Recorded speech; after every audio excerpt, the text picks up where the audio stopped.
Bueno, pues vamos a dar comienzo ya a la segunda parte del encuentro mensual del mes de febrero, que lleva por título Entender cómo evoluciona la humanidad, las humanidades pasadas, la actual y las que vendrán, para comprender la enorme importancia del presente momento histórico. Gracias, Emilio. Adelante.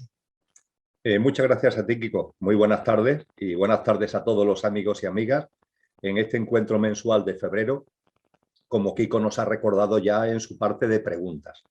Os agradezco a todos vuestra participación. Ha habido, como siempre, una gran cantidad de preguntas. Hemos hecho una selección porque había un relativo número importante de ellas que no se centraban en el asunto de este encuentro mensual y aún así tenemos 51 preguntas por delante. Así que es un contenido muy interesante que de vuestra mano, de vuestras preguntas y aportaciones, vamos a ir desgranando. A partir de ahí, empezamos. Ya veréis que lo he clasificado en varios apartados. Hay uno primero de preguntas preliminares, que ahora vamos a arrancar con ello.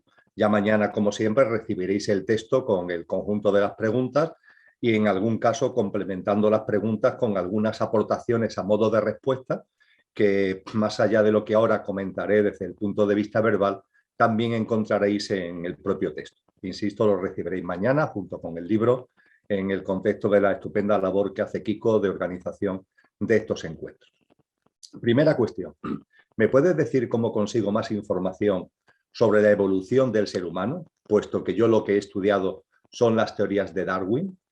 Muy bien, pues aconsejaría en ese sentido a tres autores, a los que estéis más interesados al respecto. Por un lado, una obra muy completa, aunque es verdad que quizás demasiado profunda para la mayoría de las personas. Me refiero a La doctrina secreta de Elena Blavatsky y en particular el tomo segundo, que va dirigido precisamente a antropogénesis. Ahí tenéis una completísima información sobre todo lo que tiene que ver con humanidades, subhumanidades, etcétera, etcétera. En segundo lugar, el libro de una persona que siguió las enseñanzas de Blavatsky y que escribió un libro más cortito, lo cual no significa que sea más sencillo, pero sí, desde luego, es bastante más cortito. Me refiero a Annie Besant, y el libro tiene como título La genealogía del ser humano. Y por último, como tercer autor de referencia para este tipo de asuntos, Rudolf Steiner. Y con relación a Rudolf Steiner no puedo aconsejar una obra concreta, puesto que sus aportaciones acerca de antropogénesis están dispersas, están recogidas en diversas conferencias que dictó y fueron transcritas por personas que siguieron sus enseñanzas. No obstante, a través de cualquier buscador en Internet con el nombre de Rudolf Steiner y con antropogénesis o con el elemento humanidades o humanidad, y como veremos también en la tarde de hoy con el nombre de periodos, que es como él denominaba las subhumanidades, vais a encontrar mucha información y muchos datos. Por tanto, Elena Blavatsky, Annie Besant y Rudolf Steiner como autores fundamentales. Hay otros muchos, pero desde luego son los que a mí me han servido muy especialmente para compartir con vosotros lo que estamos compartiendo. La segunda pregunta me la habéis planteado de una manera u otra tres personas. Cuando preguntáis, ¿podrías definir cuáles serían las cualidades álmicas? O me gustaría mucho que profundizases en las cualidades del alma, en sus atributos. Y desde el punto de vista práctico, ¿qué es vivir desde el alma? Estas tres preguntas obviamente tienen el mismo contenido y el mismo telón de fondo. El telón de fondo tiene que ver con el hecho de que vamos encaminados desde la actual quinta humanidad y dentro de la quinta humanidad, la quinta generación humana, la quinta subhumanidad de esta quinta humanidad, vamos encaminados a una transformación en la fase evolutiva de la humanidad que nos dirige hacia una nueva humanidad que vive por fin desde el yo superior, no desde el pequeño yo. Es decir, que su centro de conciencia y el centro de mando de la vida ya no está ni en el cuerpo etérico, ni en el cuerpo físico, ni en el ámbito emocional, ni en el ámbito mental, y en el ámbito mental ni en la mente concreta, ni siquiera en la mente abstracta, aunque esto está muy ligado, como compartíamos hace 15 días, y volveremos a insistir en la tarde de hoy, está ya muy ligado con el yo superior, sino que el centro de mando está ya en nuestro ámbito álmico. A partir de ahí, ¿cuáles son las cualidades, cuáles son los atributos de ese alma que cuando nuestro centro de mando esté ahí situado van a impregnar nuestra vida cotidiana? Pues bien, sin ningún tipo de dudas, el autor que mejor entiendo que ha recogido estas cualidades, estos atributos del alma y esta práctica de vida basada en esos atributos es Platón. Y dentro de Platón todo lo que tiene que ver con lo que llamó las aspiraciones e ideales. A partir de ahí, los frutos que dan, que reportan al ser humano esos ideales, y a partir de ahí lo que Platón denominó las virtudes cardinales. Como entiendo que encontrar esto por internet o incluso irse a obras como La República de Platón puede ser demasiado prolijo, porque está difuso, por decirlo de alguna manera, en el texto que recibiréis mañana tenéis un apretadito esquema de cuáles son estas aspiraciones e ideales, que ya veréis que en el caso de las aportaciones de Platón se nos habla fundamentalmente de 4 grandes aspiraciones como grandes plasmaciones del alma, que son la belleza, la justicia, la verdad y el bien.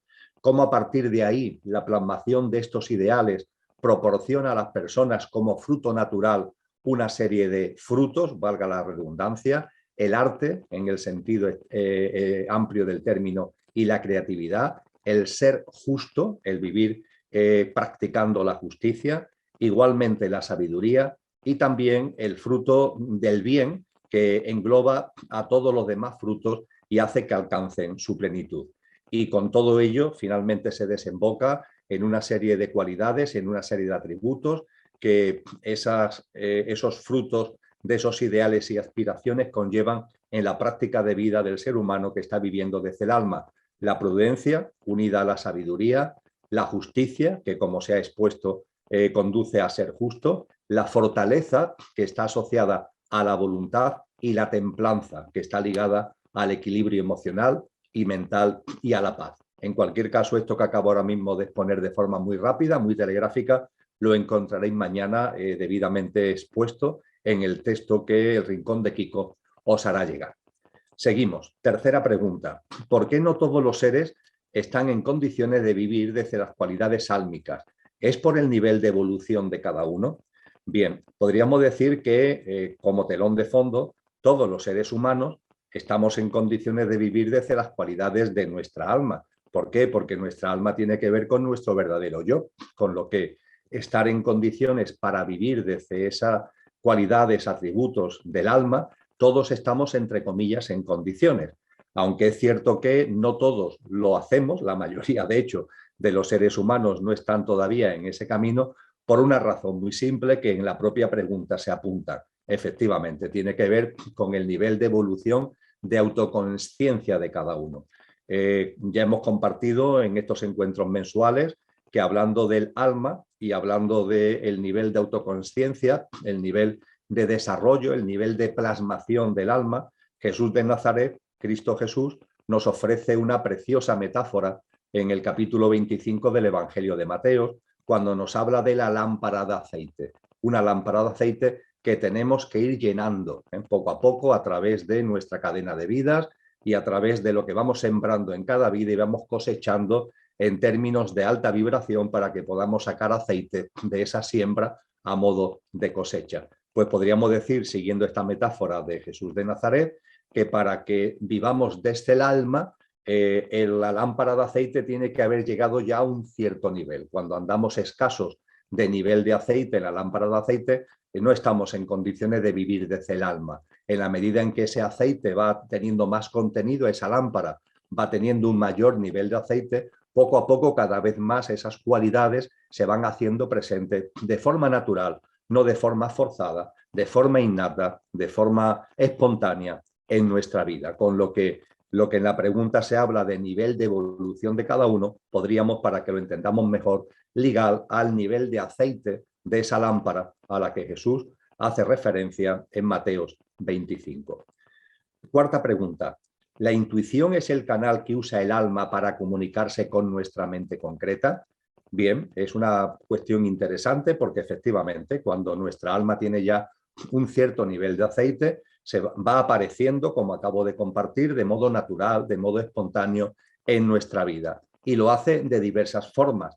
Lo hace aportando discernimiento, lo hace aportando inspiración y lo hace también aportando intuición. Esta intuición a la que en la pregunta se hace mención. Con lo que sí, efectivamente, la intuición es una de las formas que tiene el alma de plasmarse y que desde el coche, desde nuestro pequeño yo, y en concreto, como se dice en la pregunta, a través de la mente concreta, se puede ir recibiendo ese influjo, esa influencia cualitativa que el alma nos proporciona. Efectivamente, la intuición, también insisto, el discernimiento, que ya hemos compartido muchas veces que significa la transformación de la experiencia, de la creencia, perdón, en vivencia, la transformación de la creencia, de lo que antes se creía intelectualmente, se convierte en una experiencia directa. Eso tiene que ver con el discernimiento, tiene que ver con el discernimiento, el saber cosas y no sabemos por qué y cómo las sabemos, pero las sabemos. Ese discernimiento así expresado también es un fruto del alma en nuestra vida, y la inspiración que va muy unida a la intuición a la que se hace referencia en la pregunta. Quinta cuestión que se plantea en estas preguntas que hemos calificado, por llamarla de algún modo, preliminares. En el caso de que lleguen a existir robots biológicos, ¿tendrán alma? ¿Podrá cualquier alma encarnar en ellos o tendrán que tener un nivel de conciencia muy bajo? Bien, por definición, no es posible que un alma encarne en lo que no sea puramente un ser humano.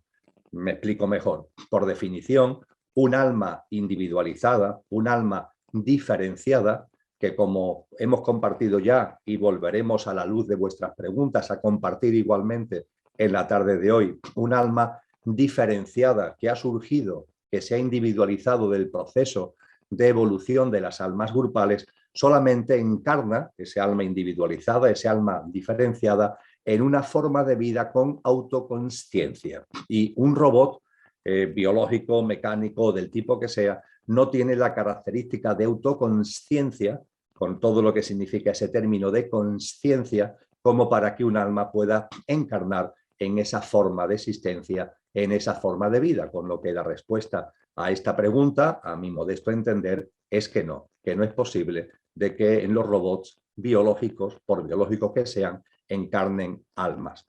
Y la sexta y última pregunta de este apartado de preguntas preliminares nos dice: ¿por qué la evolución de la humanidad se realiza con tanto sufrimiento? Bien, esta cuestión es muy interesante. Recuerdo que hace ya un tiempo, quizás tengamos que volver a repetirlo para el curso que viene, hace ya un tiempo dedicamos un encuentro mensual a el sufrimiento. ¿Qué es el sufrimiento y por qué el ser humano sufre? Y como se dice en la pregunta, ¿por qué hay tanto sufrimiento en la sociedad y en la humanidad, a nivel colectivo y a nivel personal, a nivel individual de cada cual? ¿Por qué hay tanto sufrimiento? Es un tema, por tanto, de amplio desarrollo. Pero para no dejar un tema tan potente e interesante en el tintero, tendríamos que decir lo siguiente. Donde entiendo que encontramos la mejor comprensión de lo que el sufrimiento es, viene de la mano de la ciencia del yoga. Creo que la ciencia del yoga nos acerca muy bien a la razón, a la causa raíz del sufrimiento humano. Concretamente, creo recordar que en esa joya en el que se recoge el Raja Yoga, la ciencia del yoga en su versión más honorable, por decirlo de alguna manera, más inefable, que estamos hablando, por tanto, de los Yoga Sutras de Patanjali. Creo recordar que en el Yoga Sutra número 54 se habla de los klechas, y a partir de ahí, de ese Sutra 54, se habla de los klechas. Los klechas son las causas de la aflicción, las causas del sufrimiento humano. Esas causas, esos klechas, los hay primarios y secundarios. Los primarios son 5, y para responder en concreto a la cuestión que estoy ahora abordando, creo que es suficiente que nos quedemos en el primero de los 5 klechas primarios, en el primero. El primero, ¿por qué? ¿Por qué sufre tanto la humanidad? ¿Por qué hay tanto sufrimiento en el ser humano? Y nos dice la ciencia del yoga, nos dicen los Yoga Sutras de Patanjali, nos enseñó Siddhartha Gautama Buda que la razón de las razones está en la ignorancia. La ignorancia. Así por lo menos se traduce en castellano en la mayoría de las obras que abordan este asunto. Eso sí, lo que tendremos que preguntarnos inmediatamente es ¿qué significa esto de la ignorancia? Obviamente, cuando se hace referencia a la ignorancia como la principal razón, la causa de las causas del sufrimiento humano, no se está haciendo referencia a una ignorancia intelectual, no se está haciendo referencia a no conocer las capitales de Europa o a no tener conocimiento de las banderas del mundo, pongamos por caso, o a conocimientos de tipo científico o matemático. No, estamos haciendo referencia a algo mucho más profundo y algo que tiene muchas más consecuencias. Estamos haciendo referencia a la ignorancia de lo que somos. ¿Qué es lo que causa tu sufrimiento? La ignorancia de lo que eres. La ignorancia de lo que eres. Por tanto, es una ignorancia existencial. Es la ignorancia de lo que realmente somos. Es decir, dicho de otra forma, es el aferramiento a tu parte perecedera en la ignorancia de que tienes un componente que constituye, por eso, tu verdadero ser imperecedero. De hecho, el segundo clecha es, como eres ignorante de lo que eres, te aferras a lo que no eres en el sentido, entre comillas, de que como es efímero, nuestro componente, nuestro pequeño yo, físico, emocional y mental, y la personalidad a él asociada, como eso es efímero, cuando ignoras lo que realmente eres, tu yo superior imperecedero, primer clecha. El segundo clecha es que te aferras, te identificas con lo que no eres, o mejor dicho, con lo que eres pasajeramente, efímeramente, que es ese pequeño yo. Y a partir de ahí toda tu vida queda en modo pequeño yo. Toda tu vida va de la mano del pequeño yo. Y ese egoísmo, ese egocentrismo, sin un centro de mando de tu verdadero ser, convierte a tu pequeño yo en una especie de coche loco que va trayendo consigo ese sufrimiento al que estamos haciendo referencia. Con lo cual, ¿por qué la evolución de la humanidad se realiza con tanto sufrimiento? Tiene como causa, tiene como razón de ser el hecho de que al bajar a este plano, cuando nuestra dimensión álmico y espiritual desciende a este plano, se produce el olvido de lo que somos, se produce la ignorancia de lo que somos y a partir de ahí nos aferramos a ese pequeño yo convertido en coche loco en los términos metafóricos a los que acabo de hacer mención. No obstante, también lo hemos compartido en muchos encuentros mensuales y hay que volverlo a subrayar. La propia evolución está llamada a que por las experiencias, un poco como le pasa al hijo pródigo de la parábola que nos enseña Cristo Jesús, por la vía de las experiencias y por la vía del sufrimiento que esas experiencias nos van causando, nos vamos replanteando las cosas y vamos poco a poco recordando y cada vez viviendo mayor en coherencia con eso que somos, con lo que esa coherencia, ese recuerdo de lo que somos y el vivir en coherencia con lo que somos va haciendo que vaya desapareciendo el sufrimiento en nuestra vida. Podrá haber dolor, entre comillas, podrá haber dolor físico, pero no sufrimiento, que es algo distinto, algo mucho más profundo y algo que evidentemente daña mucho más al ser humano. A partir de estas preguntas preliminares vamos a pasar al segundo bloque de preguntas que están ligadas a las diferentes humanidades, de las que hablamos hace 15 días y de las que habéis recibido información en el texto que se os envió en su momento. Vamos, por tanto, a la séptima pregunta. ¿Cuáles serían los fundamentos, además de los expuestos sobre las tradiciones espirituales en los que se basan las siguientes doctrinas? La constitución sextenaria del ser humano, la interrelación entre la constitución sextenaria del ser humano y el discurrir de las 7 humanidades. Lo comentamos hace 15 días, tenéis información en el texto que se os ha remitido, pero no viene mal recordarlo, el contenido, al hilo de esta cuestión que se plantea por uno de los amigos o amigas que comparten con nosotros. ¿Qué tiene que ver lo sextenario? ¿Y por qué se habla de 7 cuando hacemos mención a la constitución del ser humano? ¿Por qué se habla de 7 cuando se hace referencia a las humanidades? ¿Por qué esta clave 7, este patrón 7, que está tan presente en todas estas enseñanzas? Pues bien, como hemos compartido hace 15 días, por vías de un conocimiento directo, sabemos que existe una sabiduría primordial, que existe una sabiduría sin edad, una sabiduría perenne, en los términos que hizo suyo desde Adolf Huxley en el siglo XX a Leibniz en el siglo XVII, o incluso que él, ese gran renacentista italiano que fue Esteuco, cuando nos hablan de que ahí hay algo, ahí hay una sabiduría profunda que constituye el núcleo esencial de todas las religiones, de todas las filosofías trascendentes, de todas las tradiciones espirituales. Ese núcleo esencial, que es el mismo en todas estas escuelas, en todas estas tradiciones, después se pueden expresar de muchas maneras, según la geografía, según la época, según la cultura, han sido objeto también de manipulación y de tergiversación a lo largo de los siglos, pero hay un trasfondo, hay un núcleo profundo,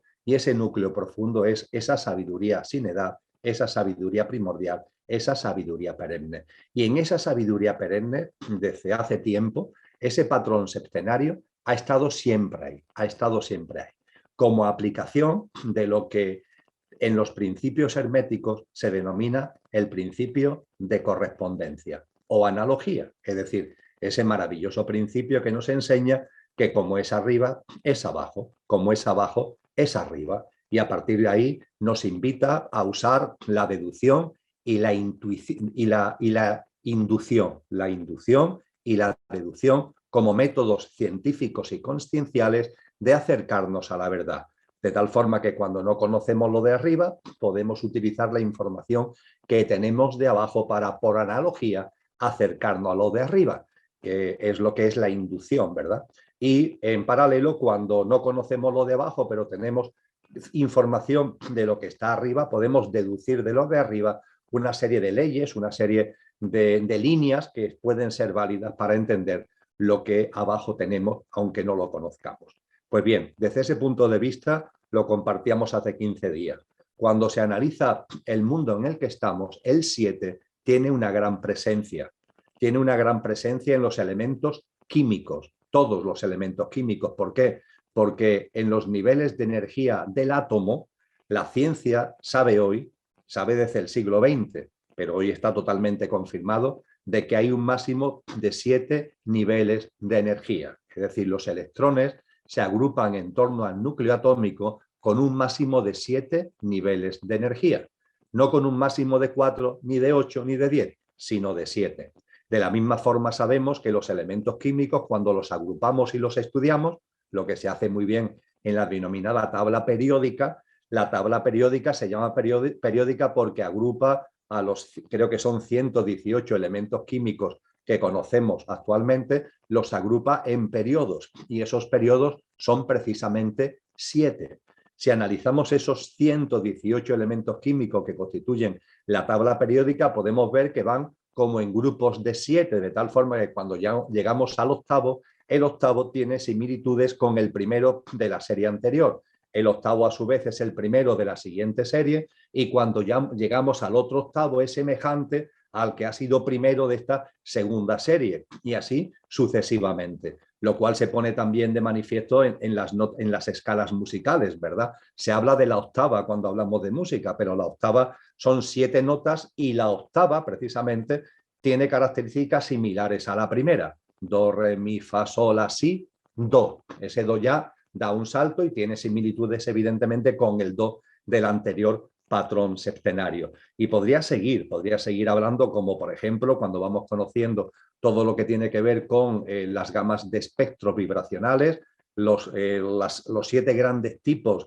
de vibraciones de espectros que conocemos actualmente, de ondas de espectro que conocemos actualmente, son también 7. Es decir, es como si la naturaleza en su sostén tuviera un patrón septenario que se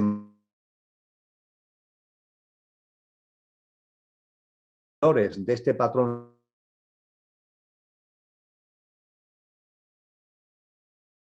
sobre cosas, aplicando el principio de correspondencia hermético al que antes me refería, vamos a usar también el patrón septenario. Y a partir de ahí, cuando intentamos conocer al ser humano, pues en lugar de quedarnos en los 3 elementos que enseña el cristianismo, cuerpo, alma y espíritu, o que enseñan los filósofos griegos, pongamos por caso, o en lugar de quedarnos en los 5 que enseña la Advaitia o en los 5 o 6 que enseña la Cábala, se utiliza el esquema de 7 que abordamos hace 15 días, que recordamos hace 15 días, para acercarnos a la realidad del ser humano con sus 4 componentes perecederos y sus 3 componentes imperecederos.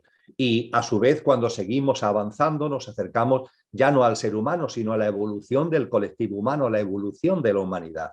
Y a partir de ahí estamos en condiciones de comprender que la humanidad va evolucionando. Es una, pero va evolucionando a través de distintas humanidades que siguen a su vez el patrón septenario. Y cada humanidad se caracteriza precisamente porque, aunque todas tienen latente los 7 componentes de la Constitución septenaria, cada una de ellas va poniendo en valor y va poniendo el centro de vida en uno de esos componentes. Ya lo comentamos hace 15 días. La humanidad polar, que tiene su centro en lo etérico, que es lo que pone en valor, la humanidad hiperbórea, que empieza a poner en valor lo físico, la lemuriana, que empieza a poner en valor lo emocional, la atlante, que pone en valor la mente desde el punto de vista de su nivel inferior o mente concreta, esta humanidad quinta, que le ha correspondido poner en valor el plano mental, pero en su nivel superior, en la parte ya más alta, por tanto, de nuestro cuaternario inferior, ya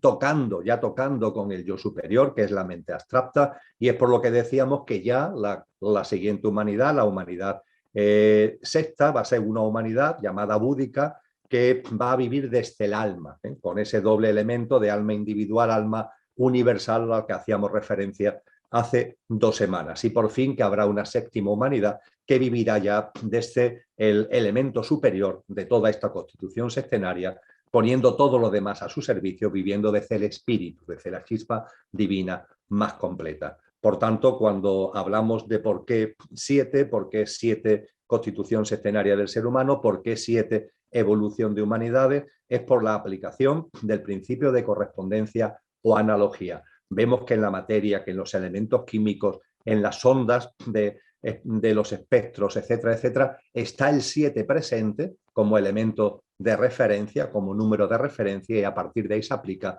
también a lo superior, sea el componente del ser humano, sea la evolución de las humanidades. Seguimos. Pregunta octava. ¿Cuándo comienza nuestra evolución en la Tierra, en nuestras primeras formas de vida? ¿Cuándo comienza nuestra evolución en la Tierra en nuestras primeras formas de vida? ¿En la edad de los minerales? ¿En la era paleozoica? ¿Podrías aclararnos un poquito sobre nuestros principios en este planeta? Empezamos manifestándonos en almas grupales. Es una cuestión muy interesante que podremos responder de forma sintética de la siguiente manera. En todos los seres humanos hay encarnadas un alma diferenciada, un alma individual, que es la que va haciendo un recorrido en evolución, en autoconsciencia, encarnando en reencarnaciones, en cadena de vida. El alma que está encarnada en mí es un alma diferenciada, es un alma individualizada que viene haciendo un recorrido de reencarnaciones evolutivo con esa lámpara de aceite que está llamada a irse llenando, y el alma que está encarnada actualmente en Emilio ha estado encarnada antes en otras formas de vida y estará encarnada después en otros seres humanos, con la sexualidad que sea y en la época que corresponda. Eso no solamente le ocurre a mi alma, entre comillas, el alma que está encarnada en Emilio, ocurre también al alma que está encarnada al alma diferenciada o individualizada, que está encarnada en cada uno de vosotros y en cada una de vosotras. Fijaros, se habla de alma individualizada o diferenciada. Esto ya implícitamente tiene algo muy importante, y es que ese alma hubo un momento determinado que se integraba, que pertenecía, que formaba parte intrínseca de algo donde no había diferenciación. Es lo que se llama alma grupal. El alma grupal, ya lo hemos compartido, es el alma que tiene la capacidad de encarnar en distintas formas de vida, porque ninguna de esas formas de vida tiene autoconsciencia, no tiene percepción de yo. Las almas grupales se encarnan en el reino mineral, en el reino vegetal, en el reino animal, y a partir de ahí hay un proceso evolutivo de reino en reino, cada vez más completo, de mayor consciencia, hasta que llega un momento determinado en donde en ese alma grupal se produce una diferenciación, dando lugar a almas diferenciadas o individualizadas que ya por su recorrido en consciencia están en condiciones de encarnar en una forma de vida que tenga autoconsciencia. Un alma que se ha diferenciado solamente puede encarnar en una forma de vida que tenga sentimiento, percepción de yo, que tenga autoconsciencia, que ya tiene que ver con lo humano, entendiendo por humano, como también hemos compartido muchas veces, una forma de vida que tiene manas, que tiene una capacidad mental desarrollada, que permite, entre otras cosas, precisamente tener una visión de la existencia basada en la autoconsciencia. Por tanto, efectivamente, como en la pregunta se señala de una forma implícita, las almas individualizadas encarnadas actualmente en todos nosotros vienen de ser almas grupales, en un proceso de eones de tiempo. Y en un momento concreto se produce la diferenciación, se produce la individualización. En los textos a los que he hecho referencia se enseña que la mayor parte de las almas diferenciadas, individualizadas, que están encarnadas actualmente en esta generación humana, ya estaban encarnadas en la Atlántida, ya estaban encarnadas en Lemuria, incluso la mayoría ya se habían diferenciado, una buena parte ya se habían diferenciado en la época de la humanidad hiperbórea e incluso en la época de la humanidad polar.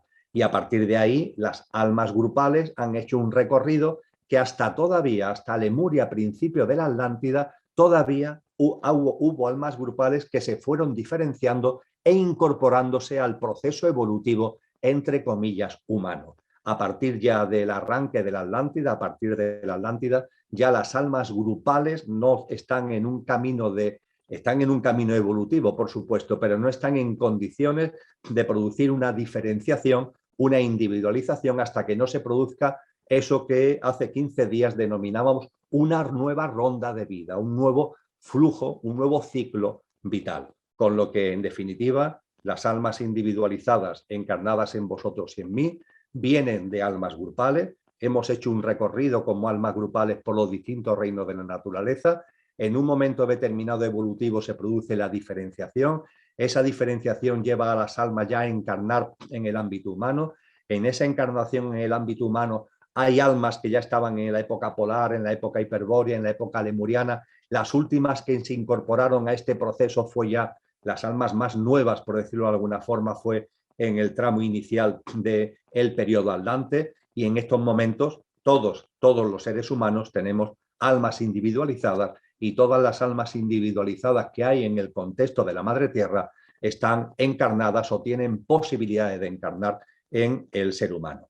A partir de ahí, ¿cuándo surge la humanidad como tal? Ya lo comentábamos, que la primera humanidad, la humanidad polar, aparece detrás de ese periodo geológico en donde se produce una de las grandes extinciones de especies en la historia del planeta, que es la que conlleva la desaparición de los grandes reptiles, de los grandes dinosaurios. Aproximadamente hace unos 55, 60 millones de años, tras la desaparición, tras la extinción de los grandes reptiles, que arranca, ya se dan las circunstancias en la Madre Tierra, en la propia evolución de la Madre Tierra, se dan las circunstancias para que ya comience el camino evolutivo de almas individualizadas encarnadas en el ámbito de una primera humanidad, que fue aquella humanidad polar. Por tanto, esto es importante.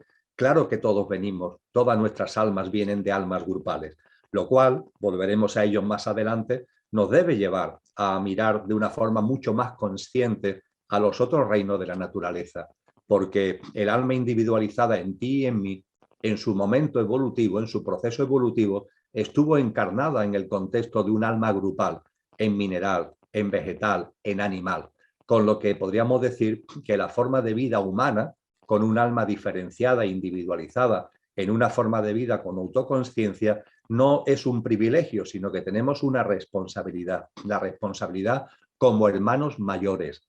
Podríamos decir que, mirando al conjunto de la vida que hay en este maravilloso planeta, los seres humanos tenemos una responsabilidad como hermanos mayores, como almas que ya se han individualizado en un proceso que deviene de almas grupales que siguen estando ahí presentes en su proceso evolutivo en multitud de formas de vida. Ese reino mineral, ese reino vegetal, ese reino animal debe ser mirada, por tanto, con un enorme amor, y nuestra labor, aparte de nuestra propia evolución individual y colectiva como humanidad, también tiene que ver con esa mano tendida de amor para que esas almas grupales vayan avanzando en su proceso evolutivo, vayan avanzando hacia convertirse también en algún momento, en alguna nueva ronda en el ciclo de vida de este planeta, en almas individualizadas, o en el germen de vida que toda la vida que se desarrolla en este ser planetario en su momento aportará a otro ser planetario, porque también es cierto, y con esto termino,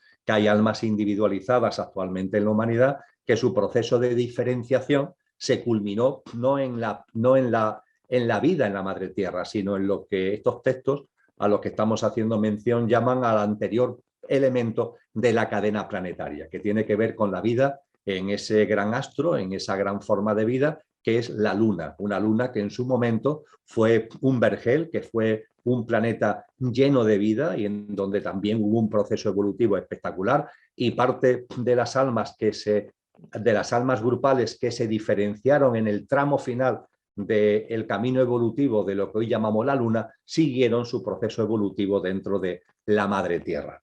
Lo hemos compartido en algún momento, que la Luna la vemos como el satélite de la Tierra.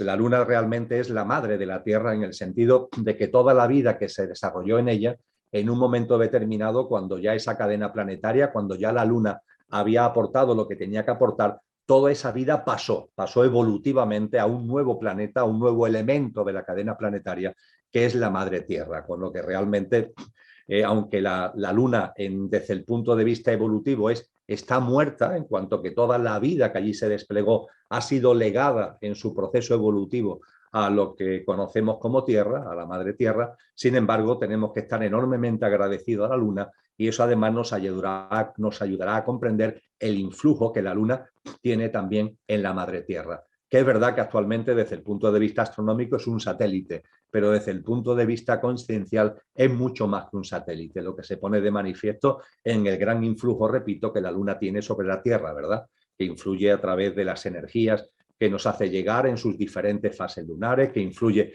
a través, por ejemplo, de las mareas, etcétera, etcétera, etcétera.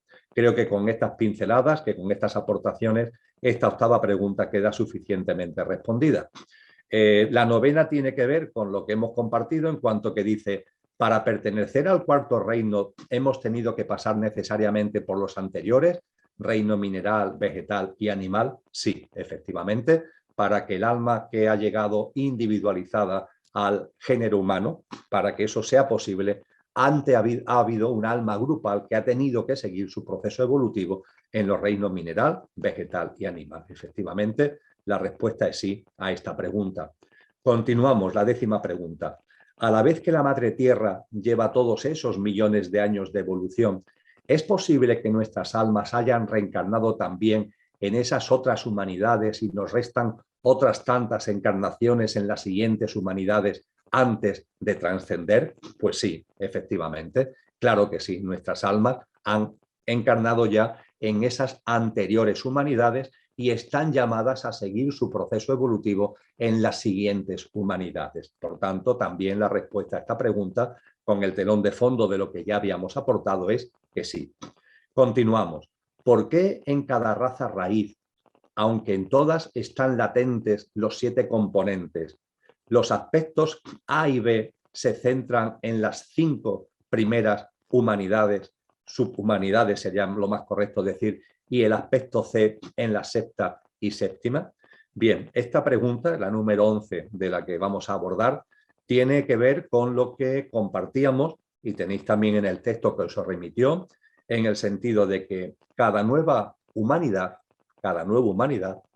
recoge el legado de todo lo que ha plasmado las humanidades anteriores.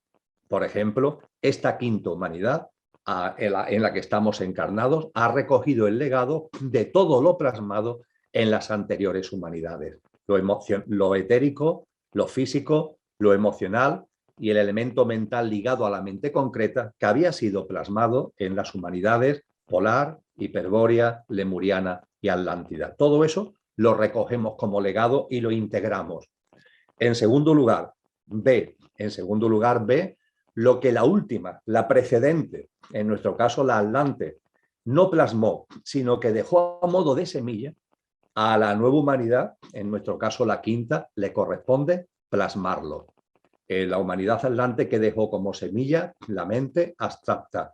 ¿Qué le corresponde a esta humanidad? Plasmar la mente abstracta. Ya van dos cosas.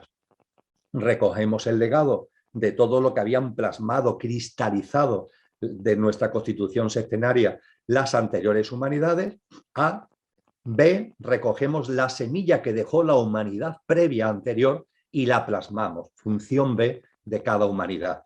Y por último, función C, tenemos que poner la semilla de lo que le corresponderá a la siguiente. Esta quinta humanidad, recogiendo el legado de lo etérico, de lo físico, de lo emocional y de la mente concreta, hemos plasmado ya la semilla que dejó la Atlántida de la mente abstracta. Todo eso se lo pasamos como legado a la nueva humanidad y además la semilla de lo que va a ser el factor básico de plasmación que le corresponde evolutivamente plasmar a la nueva humanidad, que es lo álmico en el sentido que ya venimos exponiendo con reiteración. Dentro de esta labor preciosa que cada humanidad hace, integrar el legado de las anteriores, plasmar en la realidad lo que la previa humanidad dejó como semilla y poner la semilla de lo que le corresponderá plasmar a la siguiente. En estas tres grandes labores, en el contexto evolutivo de cada humanidad, que tiene 7 periodos, que tiene 7 fases, las 5 primeras fases, las 5 primeras subhumanidades, tienen la responsabilidad fundamentalmente de integrar, de hacer suyo todo el enorme bagaje que viene de las humanidades anteriores. Y aproximadamente en torno a la quinta subhumanidad de la nueva humanidad que sea, en nuestro caso de esta quinta humanidad, la quinta subhumanidad es la que le corresponde, además de integrar con todo lo que ello implica el legado de las anteriores, plasmar también la semilla que viene de la humanidad precedente. En nuestro caso, por tanto, que estamos en la quinta subhumanidad de la quinta humanidad, en esta quinta subhumanidad ya no solamente corresponde coger el legado que viene plasmado de las anteriores, sino que también tenemos que plasmar, cristalizar la mente abstracta que la Atlántida nos dejó como semilla. Ya compartimos hace 15 días que esto ya lo ha hecho, que esta quinta humanidad, esta quinta subhumanidad dentro de la quinta humanidad, ya ha hecho eso, ya ha plasmado la mente abstracta en nuestra realidad, en ese momento histórico que se conoce como la era axial, entre el siglo VII al siglo II antes de Cristo. Ya se plasmó esa semilla, exactamente, esa semilla que vino de Atlántida. Y ahora ya vamos encaminado hacia la sexta y séptima subhumanidad de esta quinta humanidad, que será la encargada de poner la semilla, con todo lo que eso también implica, a esa humanidad sexta, que por primera vez será la que tenga el centro de mando en el yo superior y, por tanto, en el alma. Este es el esquema que repetimos ahora con mucho gusto para aclarar cualquier tipo de duda y que sitúa muy bien, además, no solamente la evolución de las humanidades, sino la importancia del momento presente, de una generación humana, una quinta subhumanidad de la quinta humanidad, que ha recogido, plasmado e integrado todo el legado que ya venía de las anteriores humanidades, que además ha hecho real la semilla que venía de la Atlántida y que ahora lo que tenemos por delante, de ahí la enorme importancia del momento histórico de la humanidad, es poner la semilla, por primera vez en la evolución humana, poner la semilla a una humanidad que viva desde el yo superior. Todavía no desde la chispa divina más pura, todavía no desde el espíritu, pero sí ya desde el alma con todo lo que ello conlleva. Recordado todo esto, creo que hemos contestado a esta pregunta y podemos seguir con la decimosegunda. ¿Cómo ha sido entonces el proceso de surgimiento en la Tierra de cada una de las humanidades, incluida la actual? Y se explica, ¿los primeros seres de cada humanidad han sido implantados por ángeles? ¿O cómo nacieron los primeros habitantes de cada raza raíz si en las primeras razas no existía la reproducción? ¿Cómo fueron puestas en la Tierra las primeras semillas o embriones o los primeros ejemplares para probar esas humanidades y quién lo hizo? Es una cuestión impecable que agradezco muchísimo que se haya planteado, porque obviamente cuando compartimos acerca de antropogénesis, acerca de todas estas cosas, son tantos los elementos, son tantos los datos, que obligatoriamente cuando se expone siempre hay cosas que se quedan en el cajón, dicho coloquialmente. Y esta es una de ellas, y es muy importante. Evidentemente, donde tenemos que poner sobre todo la atención es en la primera humanidad, porque a partir de ahí las humanidades han tenido una sucesión, ¿eh? Y eso significa que al tener una sucesión, cuando ha habido un paso de una humanidad a otra, no ha habido una desaparición de la humanidad 1 y después aparece una humanidad nueva que es la 2. No, la humanidad 2 es nueva, pero tiene un hilo conductor, hay elementos de la 1 que hacen de bisagra para que surja la 2, y cuando pasamos a la 3 hay elementos de la 2 que hacen de bisagra para que surjan la 3. Lo podemos entender mejor con el elemento que tiene parte de metafórico del gran diluvio, ¿no? El gran diluvio es una metáfora muy bella, ¿no? Se habla de que termina una humanidad para que comience otra humanidad. Hay una gran extinción a través del diluvio, pero en el diluvio hay un arca, y en ese arca se salvan no solamente seres humanos, también se salvan formas de vida de otras especies, ¿verdad? Pues bien, yo creo que esto metafóricamente nos ayuda a entender que cuando una humanidad termina, ha cumplido lo que tenía que cumplir, para que surja la siguiente, hay elementos de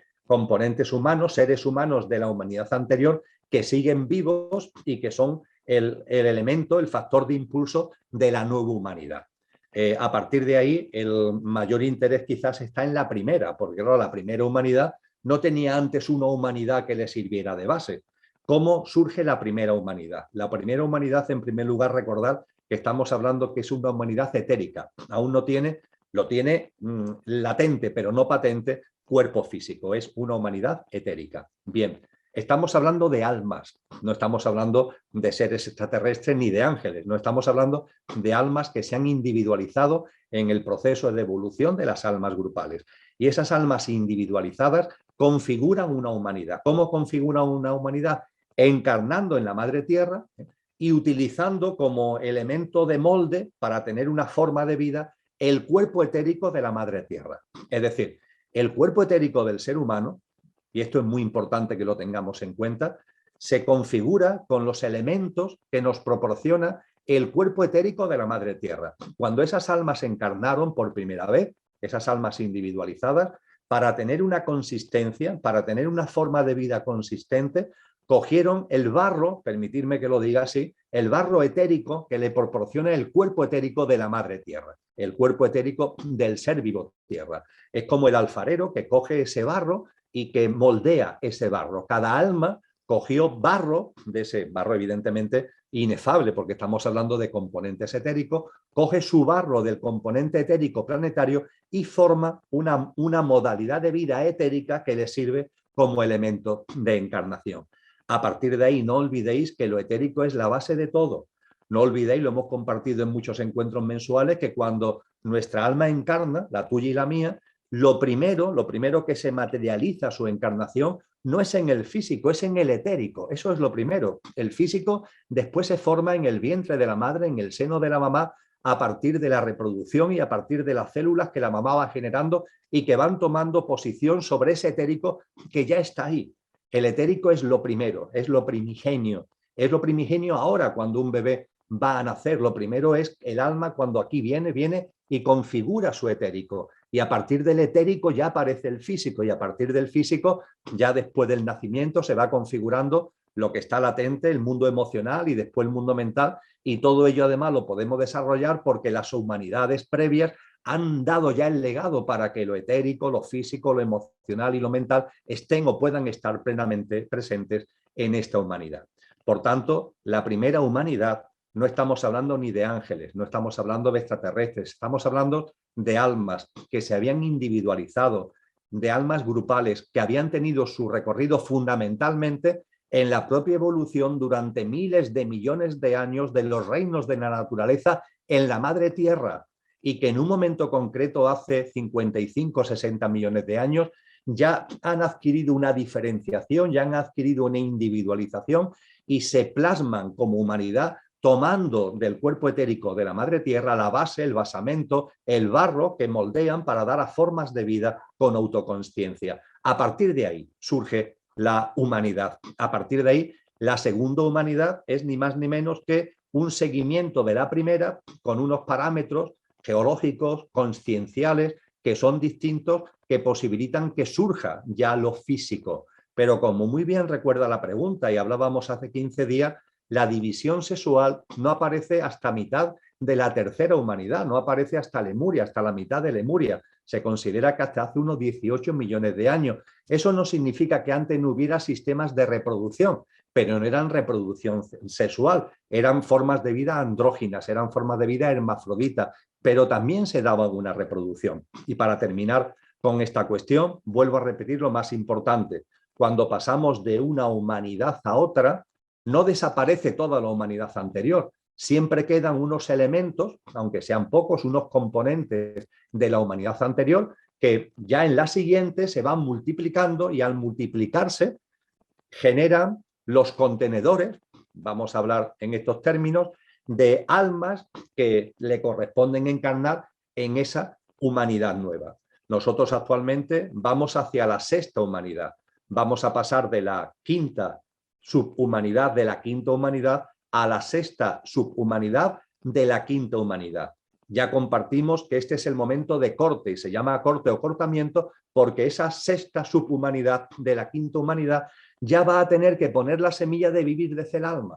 Y esto es tan diferente a vivir desde cualquier componente del pequeño yo. Esto significa un salto evolutivo tan tremendo que no todas las almas podrán pasar de la quinta subhumanidad a la sexta subhumanidad de la humanidad en la que estamos actualmente. Solo aquellas que tengan el nivel de aceite mínimo requerido en las terminologías que utiliza Cristo Jesús. Pues bien, en esa sexta subhumanidad, de esta quinta humanidad, habrá componentes de esta generación humana que no morirán y que serán como el factor de impulso de esa nueva generación humana, de ese nuevo proceso evolutivo, sexta subhumanidad de la sexta humanidad. Serán pocos, no tendrán, hoy somos 8.000 millones de seres humanos, no haremos un tránsito posiblemente con tantísimos seres humanos, será un grupo mucho más reducido, pero en la multiplicación que tendrá ese grupo se irán generando nuevas formas de vida humanas en donde irán encarnando las almas que le correspondan encarnar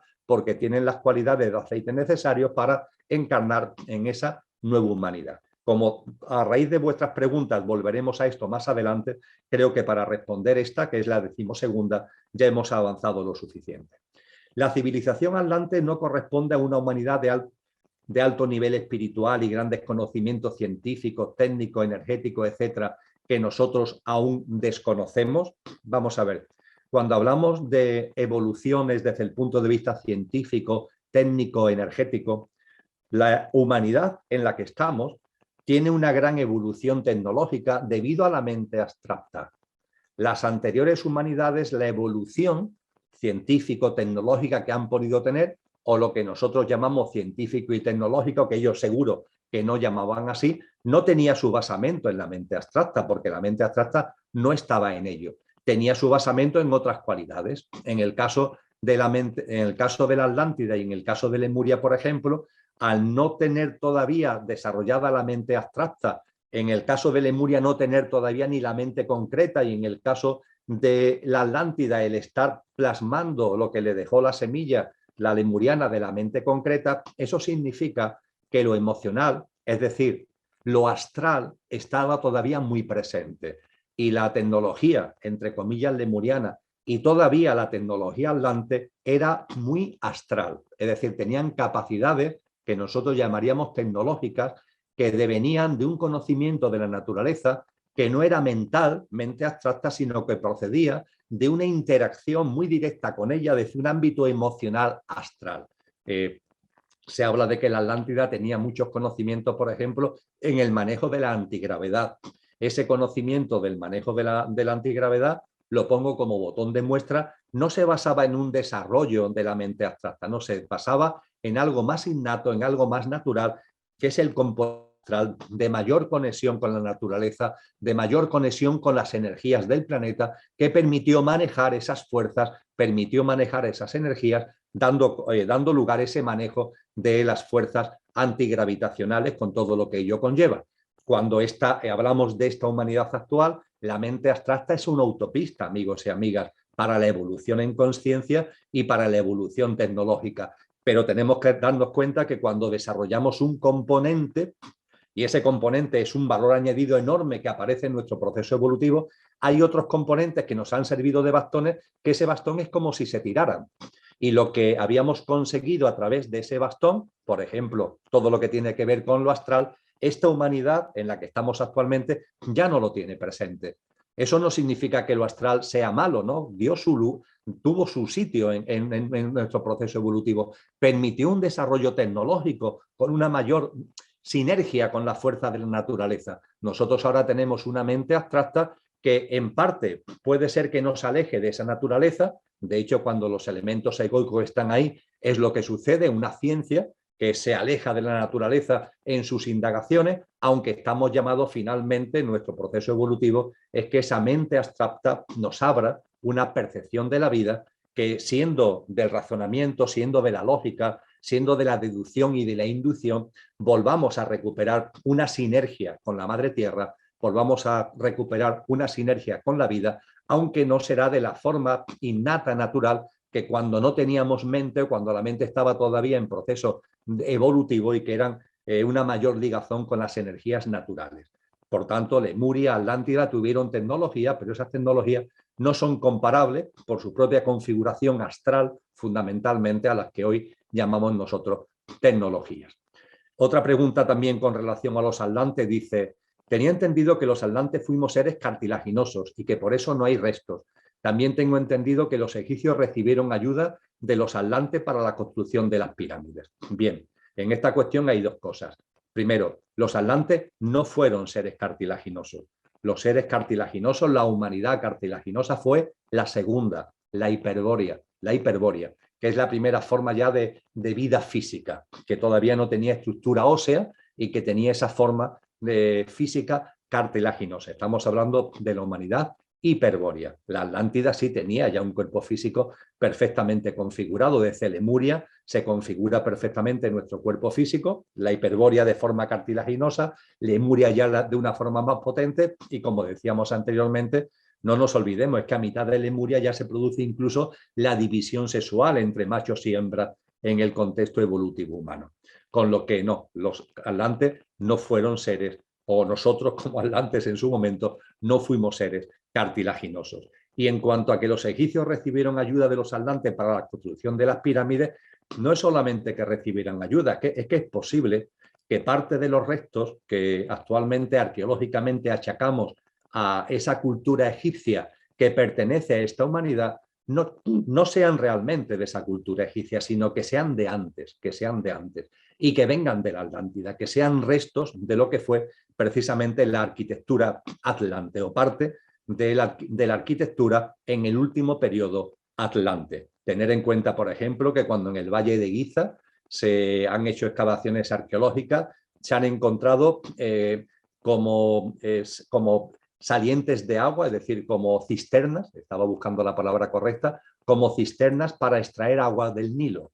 Y lo que ocurre es que esas cisternas están al revés, es decir, en lugar de estar orientadas hacia donde está el Nilo, están orientadas hacia el sentido contrario de donde está el Nilo actualmente. Eso ha sido una paradoja arqueológica hasta que ya los modelos informáticos de evolución del planeta han puesto de manifiesto que el Nilo no siempre ha tenido el mismo cauce y que hace unos 20.000 años el Nilo estaba mucho más a la izquierda. Y precisamente al estar más a la izquierda, estas cisternas sí encajan, sí cumplen su función con ese río que estaba mucho más a la izquierda. Lo que ocurre es que eso remonta, las construcciones de esas cisternas, a hace 20.000 años o un poquito más, lo cual rompe por completo la cronología que utiliza la historia oficial y pone de manifiesto también que este tipo de construcciones puede ser que no es que tengan ayuda de una especie de tecnología que quedó ahí como reminiscencia de la Atlántida, sino que pudieron ser incluso construcciones del último periodo de la propia Atlántida. Viene ahora una pregunta que es la 15. donde hay varias preguntas que había enviado y que están mezcladas entre sí y que plantean un tema interesante. Fijaros, dice, ¿pudo haberse cruzado algún atlante con algún homínido? Otra, el tema de la aportación genética de los Anunnakis a la formación de la humanidad, ¿en qué momento o cómo encaja en la evolución de las humanidades? Y otra, tengo entendido que en algún momento los humanos fuimos manipulados genéticamente. Con todo lo que se ha explicado, ¿dónde queda ese dato? ¿Existen humanos que han sido manipulados genéticamente y otros no? Si es así, ¿quién ha sido? ¿Y cuáles son las características de unos y otros? Bien, estas preguntas también las agradezco tremendamente porque ocurre, como comentaba anteriormente, son temas que en la exposición de hace 15 días tuve que dejar forzosamente en el cajón porque había que seleccionar los contenidos más importantes. Pero evidentemente tienen también unos fundamentos que merece la pena que le dediquemos unos minutos, aunque eso suponga el dejar otras preguntas pendientes, por decirlo de alguna forma, o no poder abordar en la tarde de hoy otras preguntas, porque esto es importante. Es importante per se y porque nos remarca los patrones, porque nos remarca las pautas, y son enormemente importantes estas pautas, estos patrones, la comprensión de cómo se evoluciona, de los patrones y de las pautas que están detrás de la evolución de la humanidad y también de cada ser humano. Bien, se habla de que hay mucha información al respecto, las famosas Zacarías Sitchin, ¿no? Con todas las famosas tablillas sumerias, etcétera, etcétera. Se habla de que hace unos 200.000 años una raza alienígena, conocida como los Anunnakis, de perfil reptiliano, hizo una manipulación genética en este planeta, en formas de vida de este planeta. Se dice que estaban aquí buscando oro, que necesitaban para restablecer la capa de ozono en su planeta, porque su tecnología permite utilizar el oro para restablecer una capa de ozono que en su planeta se había deteriorado. Se dan cuenta que en el planeta Tierra hay mucho oro, fundamentalmente dicen todos estos textos que en el centro de África, en el continente africano, y a partir de ahí ellos empiezan a extraer oros y a llevarse oro. Pero contemplan que hay una forma de vida en este planeta que, haciéndole una manipulación, pueden realizar las labores de extracción del oro y así no hacer necesario que tantos Anunnakis se encuentren aquí en el planeta Tierra. Reducir el número de Anunnakis usando para ello, a través de una manipulación genética, a una forma de vida que había ya en este planeta. Bien, hace 200.000 años en este planeta había una humanidad, que era la humanidad atlante. Y esa humanidad, amigos y amigas, era una humanidad. No estamos hablando de homínidos, ni de prehomínidos, ni de simios. Era una humanidad. Los Anunnakis no realizan la manipulación genética sobre la humanidad atlante, sino sobre una forma de vida animalesca, una forma de vida perteneciente al reino animal, que eran los prehomínidos, por llamarlo de alguna manera, lo que engarza con toda la familia de los simios, etcétera, etcétera. Es ahí donde los Anunnaki realizan la manipulación genética. No, insisto, en la humanidad, sino en una forma de vida evolucionada, sí, pero perteneciente al reino animal. Punto 1 a tener en cuenta. Punto 2. Cuando hablamos de una manipulación genética, la manipulación genética, al ser genética, se hace sobre el cuerpo físico, no sobre el cuerpo etérico. ¿Eso qué significa? Que si en mí realizan una manipulación genética, a mí me cambian por esa manipulación genética. Pero si yo reproduzco, es decir, si yo tengo un hijo, entre comillas, ese hijo no va a recibir el legado de la manipulación genética que han hecho en mí, porque la base de ese hijo que yo tendría es etérica y la manipulación que han hecho en mí es en lo físico. Esta importancia de lo etérico es clave que lo tengamos en cuenta. El cuerpo etérico es lo primordial, es el basamento. Y cuando hablamos de la manipulación que hicieron los Anunnakis, hablamos de una manipulación en lo físico, con lo cual no se traslada a la siguiente generación. Es decir, esos prehomínidos que fueron manipulados ellos, pero la manipulación sobre ellos no se traslada a sus descendientes. Por tanto, los Anunnakis hicieron una labor que a ellos, una labor de interferencia, evidentemente, no la estoy justificando, pero hicieron una labor que empezó y terminó con aquellos homínidos en los que habían realizado precisamente la manipulación y la interferencia. Con lo que, cuando hablamos de esa manipulación, no estamos hablando de la manipulación sobre humanos, que eran atlantes, sino sobre una especie concreta del reino animal. Una manipulación, además, que se produjo sobre esos componentes de esa especie y terminó con ellos porque era una manipulación en lo físico, no en lo etérico, con lo cual no pasa a los descendientes. Lo etérico, repito, es el patrón y la clave fundamental para entender nuestro propio ser y para entender la evolución de la propia humanidad, porque la primera fue etérica y a partir de ahí ese elemento etérico está en el sostén de todo lo que somos, en nuestra constitución física e incluso también nuestra constitución emocional y nuestra constitución mental.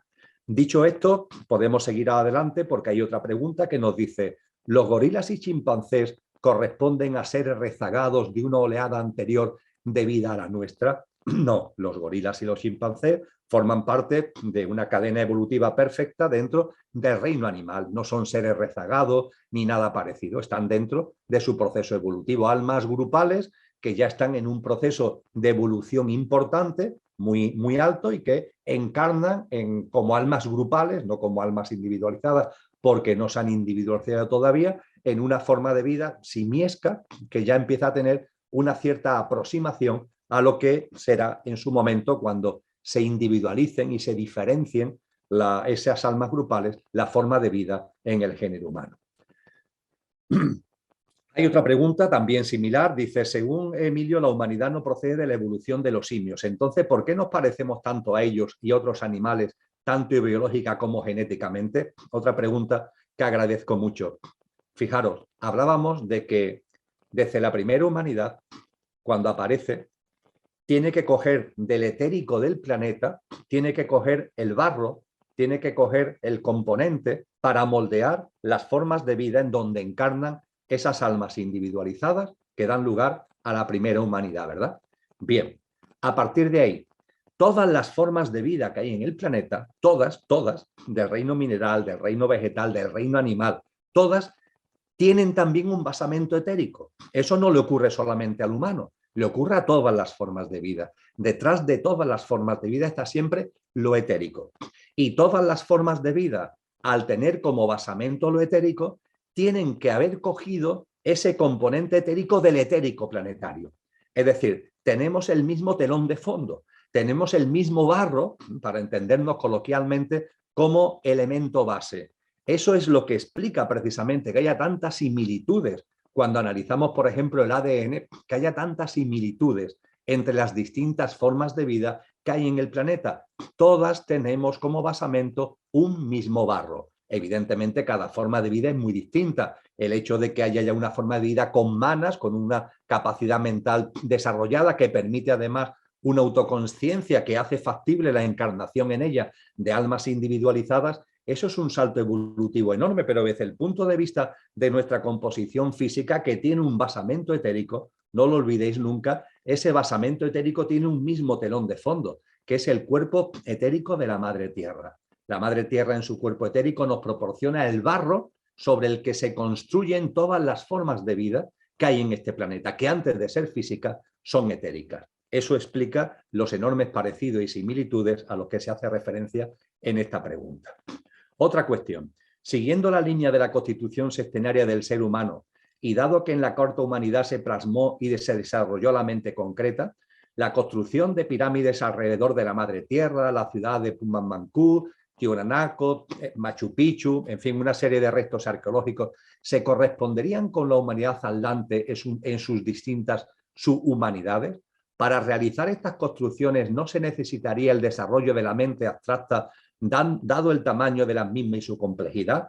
Bien, con relación a este aspecto de la mente abstracta, creo que hemos respondido antes cuando hablábamos de las capacidades astrales que se han mantenido muy vivas hasta la Atlántida y que nosotros hemos ido dejando atrás por el desarrollo de la mente abstracta, que es una autopista más fuerte, pero que va en detrimento de dejar carreteras secundarias como era la vía astral que utilizaban las otras humanidades. Y con relación a esas construcciones, si pueden venir de la humanidad atlante, pues efectivamente, ya lo comentábamos antes con relación a restos arqueológicos del Antiguo Egipto, puede ser que algunas de estos restos arqueológicos que se hacen referencia a la pregunta, pues al igual que puede ser que algunos de los restos arqueológicos de Egipto procedan de esa humanidad aldante. Continuamos. La división de las subhumanidades de esta quinta raza raíz actual coincide en algún modo con los periodos históricos de la Tierra reconocidos por los historiadores como la periodización de las edades de la historia: antigüedad, edad media, edad moderna, edad contemporánea, edad digital y sus grandes procesos socioculturales? Bien, la respuesta a esta pregunta es clara y contundente: no, no. La cronología de la historia oficial no recoge lo que ha sido el proceso de subhumanidades dentro de esta humanidad.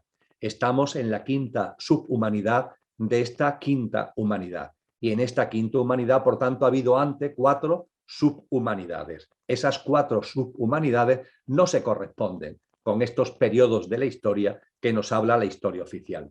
El autor que más ha estudiado esto es, lo citaba al principio, es Rudolf Steiner. Y acudiendo a Rudolf Steiner y a otras obras y otros autores, llegamos a la conclusión de que esos 4 grandes periodos, antes que esta quinta subhumanidad en la que estamos actualmente, en la quinta humanidad, esos 4 grandes subperiodos han sido el periodo indio, el periodo de la antigua época persa, la cultura egipcio-caldea babilónica y el periodo grecolatino. Es decir, India, Persia, Egipto, Caldeo, Babilonia y grecolatino. Han sido los 4 grandes periodos previos a esta quinta subhumanidad de la quinta humanidad. Y ahora, al hilo de algunas preguntas que hacéis, profundizaremos en esto. Pero quitaros de la cabeza la división que nos dan los libros de historia. Edad media, edad moderna, no. Estamos hablando de una primera fase de esta quinta humanidad que tuvo su corazón, tuvo su desarrollo, tuvo su impulso en lo que hoy conocemos como el Extremo Oriente, como hoy conocemos como la India en el sentido amplio, todo lo que es la cultura que después, con el paso del tiempo, se llegó a llamar incluso indoeuropea. Esa parte india es la que arranca, es donde arranca la quinta humanidad en la que actualmente estamos encarnados. A ella hay un segundo periodo que tiene que ver con todo el desarrollo cultural que se da en la antigua Persia. Posteriormente, en lo que es Egipto, de lo que hemos hablado ya, y en todo lo que son las culturas caldeo y babilónica. Y finalmente, la cuarta, antes de esta quinta subhumanidad, lo que va ligado al mundo de la Grecia clásica y el periodo grecolatino con el desarrollo del Imperio Romano. Ya decíamos que a partir ya de hace 700, 800, 900 años, comienza el arranque de esta quinta subhumanidad que plasma entre el siglo VII o VIII y el siglo II la mente abstracta. Y ese periodo histórico del siglo VII al siglo II hasta llegar al momento actual tiene que ver con el quinto periodo que se añadiría, por tanto, al periodo indio, a la antigua época persa, a la cultura egipcio-caldeo-babilónica y al periodo grecolatino. Continuamos. ¿En qué humanidad podríamos enmarcar los OPAR, artefactos fuera de la línea del tiempo, como las piedras de Ica en las que aparecen operaciones humanos juntos a dinosaurios, etcétera, etcétera? Bien, con relación a esto, los humanos no hemos convivido con los grandes reptiles en sentido estricto. Hemos convivido con algunas formas de vida reptilianas o incluso de grandes mamíferos que pueden aparecer en un momento de nuestra historia, tanto en la época lemuriana como la época atlante, fundamentalmente y en parte al principio de esta quinta humanidad. Pero nunca hemos convivido con los grandes reptiles. Cosas distintas es que esta humanidad o humanidades anteriores hayan reflejado metafóricamente la existencia de esos reptiles, uniendo en sus obras de arte, en sus obras creativas, la presencia de seres humanos. Pero esa convivencia no se ha producido en términos evolutivos de la forma y de la manera que venimos compartiendo.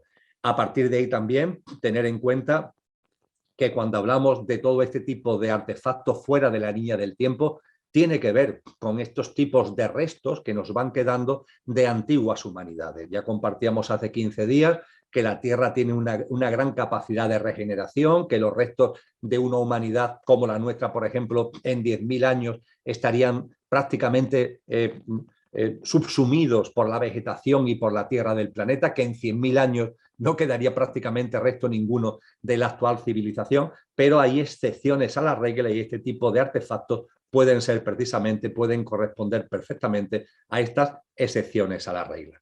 Ahora vienen una serie de preguntas que voy a contestar muy rápidamente porque intentan identificar determinadas culturas con periodos de la evolución humana. Por ejemplo, la civilización de la diosa, de la que hay documentación desde el 30.000 antes de Cristo, ¿con qué humanidad y su humanidad las relaciones? Pues estamos hablando de la humanidad atlante y estamos hablando del último periodo, de la última fase ya de la humanidad atlante. Esa última fase que va desde 30.000 a 20.000, 15.000 años antes de Cristo. Las invasiones indoeuropeas, aquí vuelve a aparecer el tema indo al que hacíamos antes mención. Las invasiones indoeuropeas, de las que hay tres fuertes, 12.000, 5.000 y 3.000 antes de Cristo, ¿con qué humanidad y su humanidad las relacionas?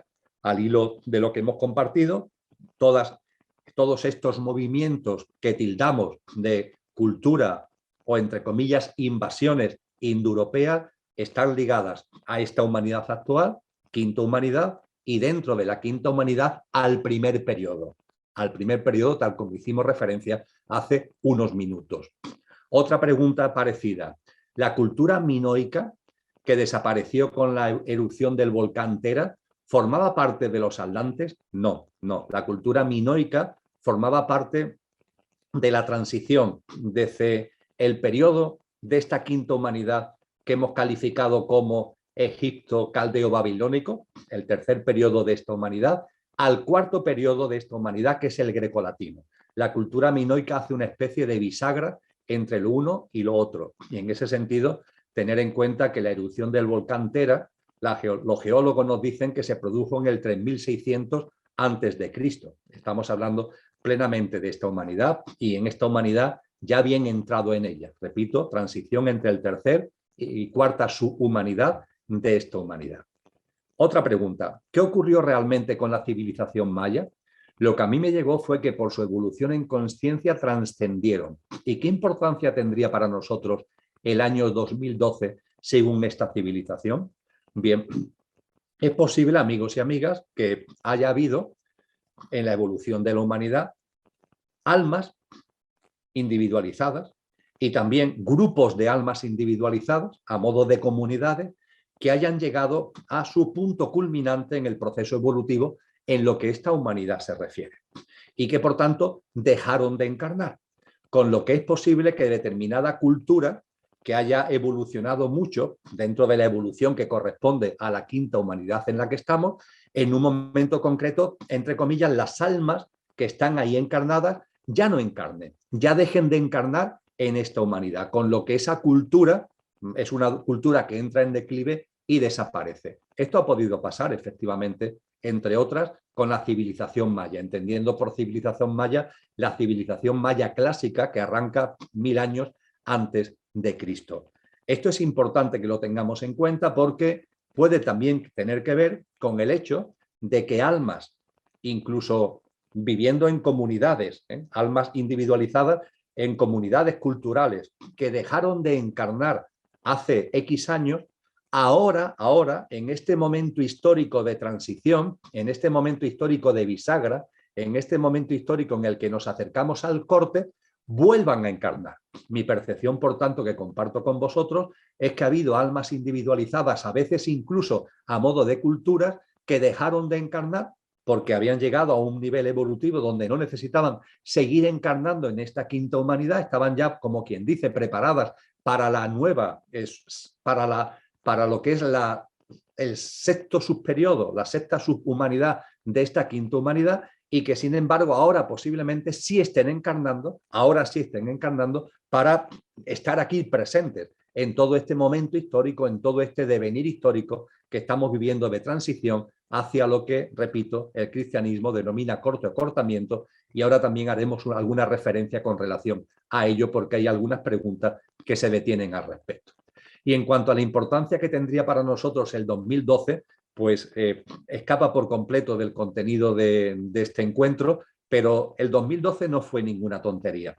Lo que ocurre es que el 2012, como suele suceder a través de la denominada New Age, pervirtió por completo el contenido del 2012 para que nadie entendiera su auténtico significado. El 2012 no tenía nada que ver con el fin de nada, ni con ninguna catástrofe natural, ni con el hecho de que el sol se fuera a oscurecer 3 días, no. El 2012, que es ni más ni menos que la traslación a nuestro calendario de una evolución en ciclos que la civilización maya nos dejó como legado, significa ni más ni menos que un momento cumbre en la evolución de la madre tierra, en el contexto de la evolución del sistema planetario, en el que se abren las puertas que ya nos conducen directamente a lo que en términos cristianos podríamos llamar el corte. Es decir, el 2012 es ni más ni menos que, por decirlo de alguna forma, el pistoletazo de salida de la recta final para esta generación humana en los términos que nos expresó Cristo Jesús. Y desde el 2012 han sucedido cosas en la evolución de la madre tierra y están sucediendo cosas en la evolución de la madre tierra y en la evolución de la propia humanidad. He hablado en varios encuentros mensuales de la sala de los espejos, por ejemplo, el que todo está a la vista, y esto, aunque arrancó un poquito antes del 2012, tuvo ya su plasmación y a partir de ahí se ha mantenido con el cambio de ciclo de la madre tierra y de la humanidad que se produce a partir del 2012. Habría mucho que hablar sobre el 2012, repito que ha habido mucha tergiversación y confusión consciente o inconsciente, metiendo elementos de destrucción, de desaparición, para que de alguna forma el auténtico contenido de esas enseñanzas tan maravillosas quedaran pervertidas, quedaran confundidas por tanta maraña de catástrofe y de destrucción. Lo cierto es que el 2012 marcó un nuevo ciclo en el periodo de esta quinta subhumanidad, de esta quinta humanidad, y estamos plenamente en ello. Es algo así como, repito, el pistoletazo de salida a la recta final de esta generación humana.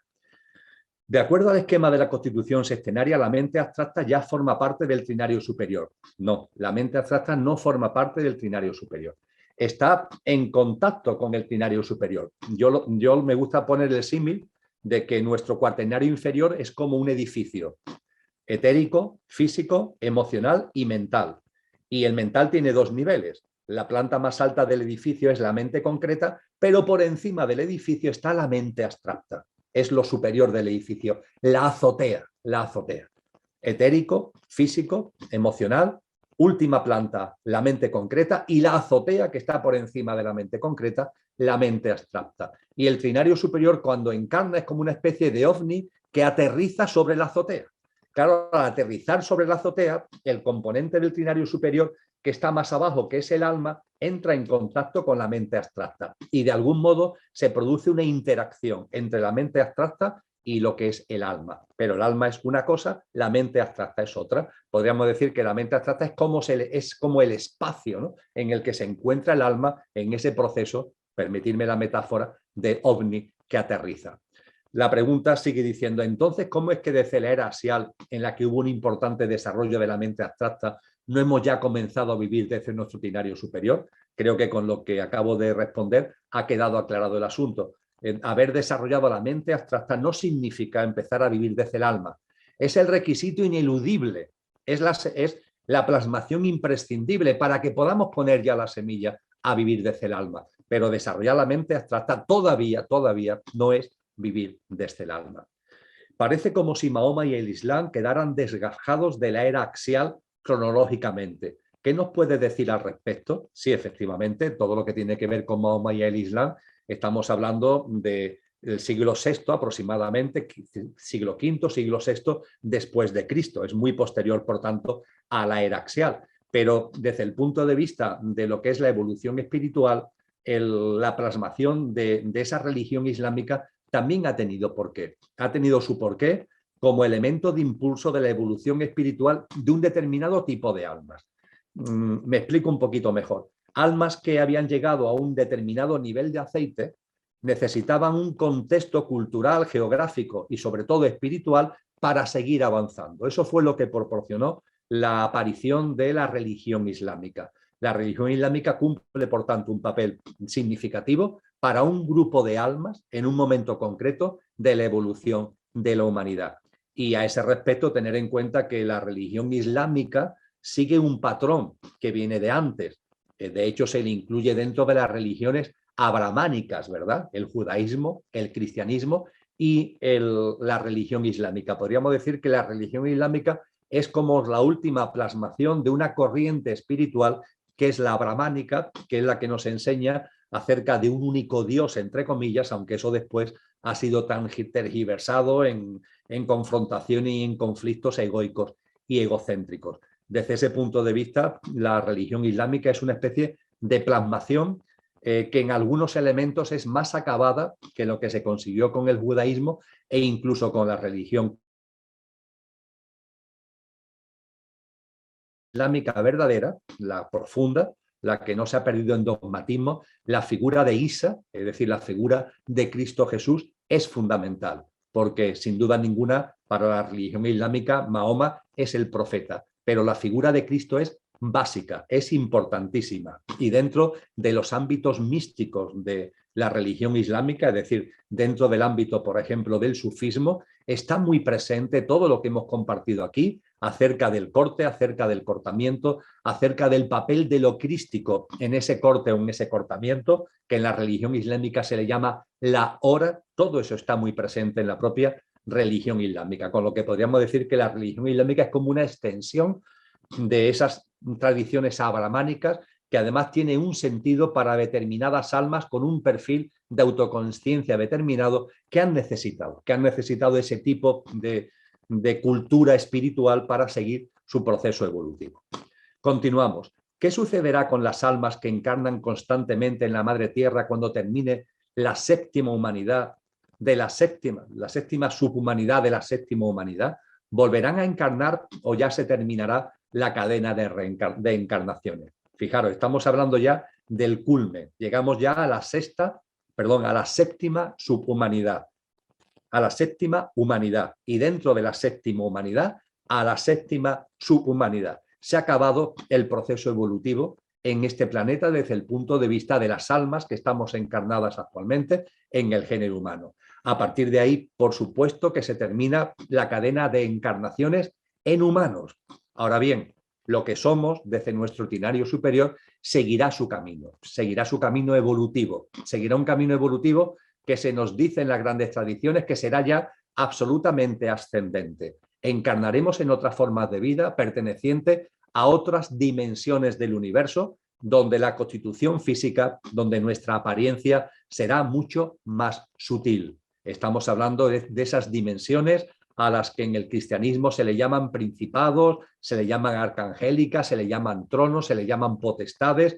Ahí las almas, en función del proceso de cada una, es donde seguiremos nuestro camino evolutivo desde el punto de vista espiritual. No ya en la Madre Tierra, no ya en formas de vida humana y, por tanto, en sentido estricto, para responder a la pregunta, se habrá terminado la cadena de reencarnaciones, entendiéndola como reencarnaciones en este largo ciclo que llevamos dentro del ámbito humano.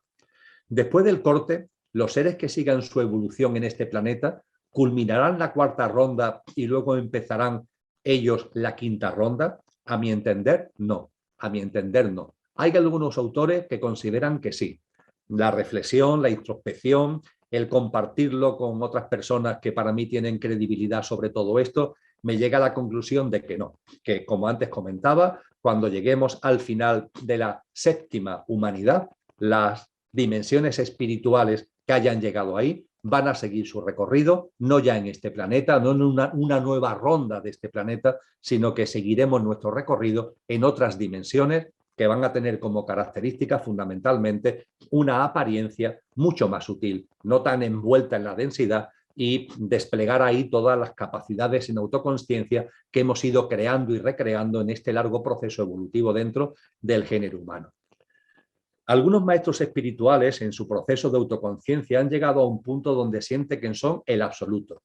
En este estado, lo que tú llamas la séptima humanidad, ¿es este estado lo que tú llamas la séptima humanidad, donde ya vivimos desde el componente átmico? Se puede parecer, ¿eh? Habría que entrar en caso concreto de cada uno de estos maestros para entrar en detalle al respecto, pero podríamos decir que sí, que muchas de las personas que consideramos como maestros significa que ya en su plasmación ahora han llegado a un nivel evolutivo álmico que se asemeja bastante a lo que es la culminación de esa séptima humanidad.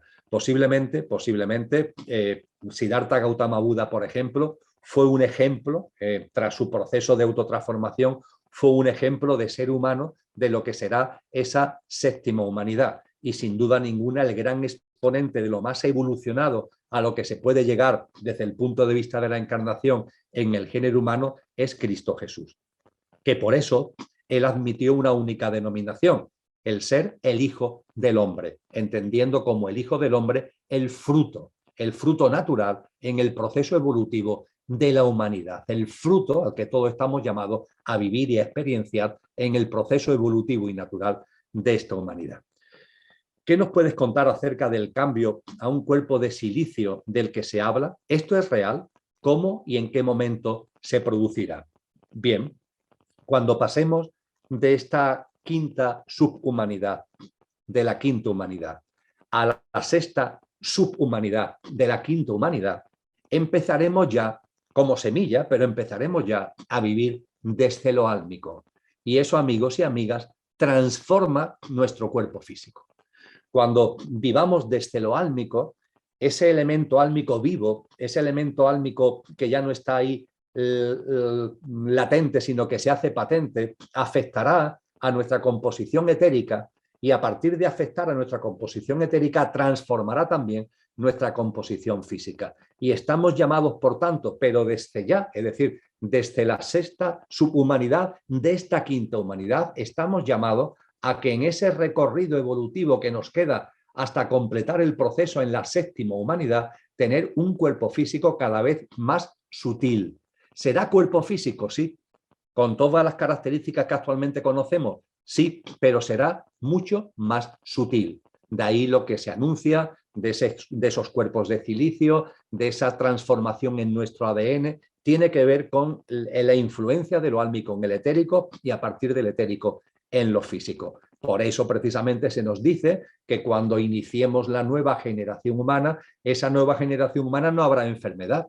En esa nueva generación humana no habrá muerte, lo cual no significa que no desencarnemos, pero desencarnaremos por voluntad propia para volver a encarnar en nuestro proceso evolutivo cuando consideramos que la personalidad que tenemos ya nos ha dado lo que nos tendría que aportar, el propósito de vida ya se ha proporcionado lo que nos tenía que aportar y a partir de ahí desencarnaremos en libertad, desencarnaremos en autoconsciencia, como han hecho y hacen maestros actualmente, pero no por enfermedad, sino de una forma consciente.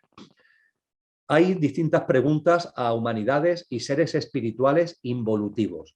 Sobre los seres espirituales involutivos, amigos y amigas, ya dedicamos un taller hace poco tiempo, el taller extraordinario de Navidad, con lo que no voy a entrar de lleno en lo que ya comentamos en aquel momento. No obstante, al hilo de vuestras preguntas, sí os recuerdo lo siguiente. Ha habido un momento en el que en ámbitos de dimensiones superiores, lo que es la evolución en conciencia siempre tiene una última frontera, una última barrera. La última barrera lo podemos experimentar aquí abajo y como es abajo es arriba, es el endiosamiento, es el orgullo, es la soberbia. Y el sentido natural de la vida es un sentido evolutivo de servicio, pero siempre es posible, lo hemos compartido muchas veces, de que haya formas de vida que en su libre albedrío se pongan a contramano del sentido de la vida. Y el ponerse a contramano del sentido de la vida puede pasar en dimensiones como estas, más materiales, pero también en dimensiones espirituales. Y las tradiciones espirituales, no solamente el cristianismo, muchas tradiciones espirituales nos dicen que hubo un momento concreto en el que esto sucedió y que en un nivel muy alto, como son los querubines, o en elementos dimensionales cercanos a los querubines, hubo formas de vida que en libre albedrío se pusieron a contramano de la vida. Quisieron ser Dios, entre comillas, sin cesar de ser ellas. Y ese giro egocéntrico provocó una caída vibracional. Seguían siendo seres espirituales, lo compartimos en el mes de diciembre, de la misma forma que una persona que se convierte en asesino en serie sigue siendo una persona, por muchas barbaridades que esté haciendo. Esos seres espirituales siguen siendo seres espirituales, pero por su giro egocéntrico, por su visión de servicio a sí mismo, por su endosiamiento, caen vibracionalmente y caen vibracionalmente a una dimensión vibracional en la que hay sintonía y ellos pueden seguir desarrollando su actividad y pueden seguir desarrollando su existencia. ¿Qué es esta?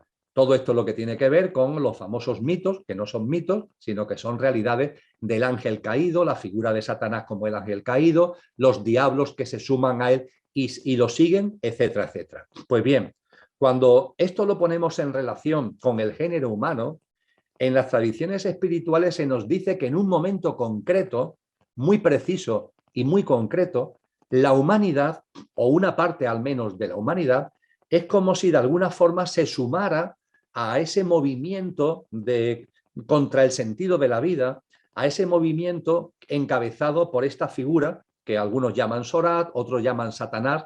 El nombre es lo de menos. Nosotros, para entendernos, vamos a llamarlo Satanás. Que hay un momento concreto en el que la humanidad o una parte de la humanidad sigue a Satanás. De algún modo abandona el proceso evolutivo y en libre albedrío se une a lo involutivo. Esto es literalmente, por ejemplo, lo que nos cuenta el libro del Génesis. En la tradición cristiana, ¿qué es lo que nos dice el libro del Génesis? Que había una humanidad que se personifica en Adán y Eva, pero si leéis el libro del Génesis, no solamente están Adán y Eva, hay otros seres humanos que aparecen inmediatamente en el contexto del desarrollo de la historia que en el Génesis que se nos va haciendo. No estamos hablando de un hombre y una mujer, estamos hablando de una humanidad, estamos hablando de una generación humana en el contexto del proceso evolutivo de las humanidades. Y por la información que se nos da en el libro del Génesis, como aún no tenían acceso al conocimiento, al árbol del conocimiento, con todo lo que ello conlleva, significa que era una humanidad, esa humanidad adámica, era una humanidad que sigue a Satanás y que todavía no tenía mente, con lo que posiblemente nos estemos situando en el tramo final de la época lemuriana.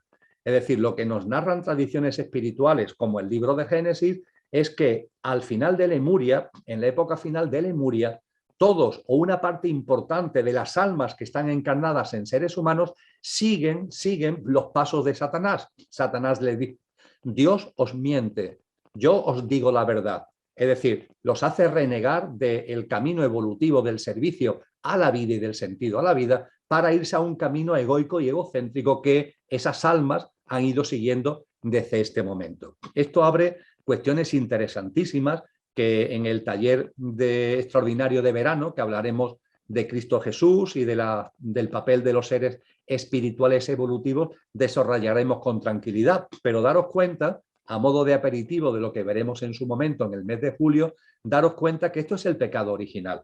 Ese pecado original del que tanto se habla en la tradición cristiana, que tan mal se interpreta. El pecado original es que dentro de la evolución humana ha habido un momento concreto en el que todas las almas encarnadas en humanos o una parte significativa de las almas encarnadas en humanos se unieron involutivamente al camino marcado por Satanás.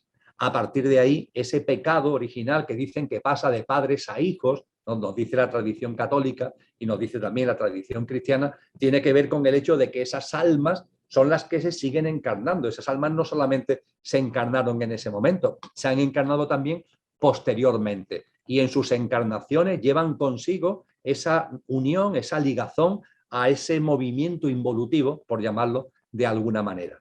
Todo esto, por tanto, lo que me lleva, en el contexto de las preguntas que hacéis, es a, por una parte, recordar lo que vimos en el taller de Navidad, anunciaros lo que veremos en el taller de verano y, en cualquier caso, el que seamos conscientes que, a la luz de lo que nos aportan las tradiciones espirituales, la interferencia de los seres espirituales involutivos se produce fundamentalmente desde el final de Lemuria y a partir de ahí ha venido continuando, y no se produce por casualidad, se produce porque hay al menos una parte del género humano que se suma a ese movimiento involutivo, y eso se hace desde un punto de vista álmico y tiene por tanto también consecuencias álmicas. A partir de ahí, como hemos compartido, la presencia de Satanás se ha ido dando en distintas humanidades. En esta humanidad se dio con una encarnación en Lucifer hace aproximadamente unos 5.000 años y está anunciado una segunda bestia, nos habla el libro del Apocalipsis, que sería una nueva presencia de encarnación de Satanás a través de un personaje que Rudolf Steiner denomina Ahriman y que debería producirse en el inicio del segundo milenio, es decir, aproximadamente en lo que tiene que ver con el momento que estamos viviendo. Y a partir de ahí, repito lo que tantas veces hemos comentado, en lo satánico lo que tenéis que ver es el libre albedrío que hay en la existencia. Un libre albedrío que permite que todas las formas de vida nos alineemos con el sentido de la vida, es decir, seamos sensatos y evolutivos o nos pongamos a contramano del sentido de la vida. Lo que ocurre es que una y otra cosa tiene consecuencias. Cuando estamos armonizados con el sentido de la vida, cuando estamos en la línea del servicio a la vida se vive de una forma, y cuando nos ponemos a contramano de la vida, al servicio de nosotros mismos, egoísmo y egocentrismo, eso indefectiblemente, al ponernos a contracorriente, conlleva, entre comillas, un esfuerzo y conlleva toda la carga de sufrimiento que lo egoico y lo egocéntrico inevitablemente impulsa e inevitablemente implica. Y hay una serie de preguntas a las que vamos a dedicar los minutos que nos quedan sobre los últimos tiempos de esta generación humana y el corte o el cortamiento. Comienzo por una serie de preguntas que ponen en duda, no es que pongan en duda, perdón, preguntan sobre determinadas dudas que algunos plantean sobre la existencia de Jesús de Nazaret y sobre la mayor o menor manipulación de los textos, Biblia, Evangelios, en los que este corte o cortamiento se describe con mayor precisión. Bien, con relación a la existencia histórica de la figura de Jesús de Nazaret, os invito a que reflexionéis sobre lo siguiente. La figura de Jesús de Nazaret no solo está recogida, que debiera bastar, si aplicamos los mismos criterios que tenemos para dar por hecho la existencia de otros personajes históricos, debería bastar, pero no solo está recogida en textos cristianos, que evidentemente lo está, sino que está recogida en autores, en historiadores de la época, que no solo no eran cristianos, sino que eran opositores al cristianismo. Os puedo citar distintos autores. Se me vienen a la cabeza ahora, por ejemplo, un historiador romano llamado Tácito. Y Tácito hace referencia a Cristo Jesús. Y hace referencia a Cristo Jesús en términos, entre comillas, negativos y de advertencia incluso al César en una de sus cartas. Y un historiador judío llamado Claudio Josefo, que advierte al Sanedrín de que no se puede volver a repetir, que nunca más suceda algo como lo que ha sucedido con Jesús de Nazaret. Estamos hablando de fuentes, por tanto, de historiadores de la época que no solo no son cristianos, sino que son opositores al cristianismo. Creo que, por tanto, no solamente se habla de Jesús en textos cristianos, sino en textos, repito, de historiadores de la época reconocidos absolutamente, y que sí hablan de la figura de Jesús, aunque con esos tintes de advertencia o con esos tintes negativos a los que acabo de hacer mención. En cualquier caso, yo hago mío plenamente lo que dijo Albert Einstein. Albert Einstein era judío, pero era una persona que admiró enormemente a Jesús de Nazaret, a Cristo Jesús. Y hay una entrevista memorable en la que a Albert Einstein se le dice: usted, siendo judío, es un gran admirador de Jesús de Nazaret, pero ¿usted está seguro que Jesús de Nazaret existió? Y Albert Einstein contesta diciendo: mire usted, cualquier persona con un mínimo de sensibilidad que lea los evangelios no podrá sino percibir claramente que eso no puede ser un mito, que eso tiene que ser, que eso es una gran realidad.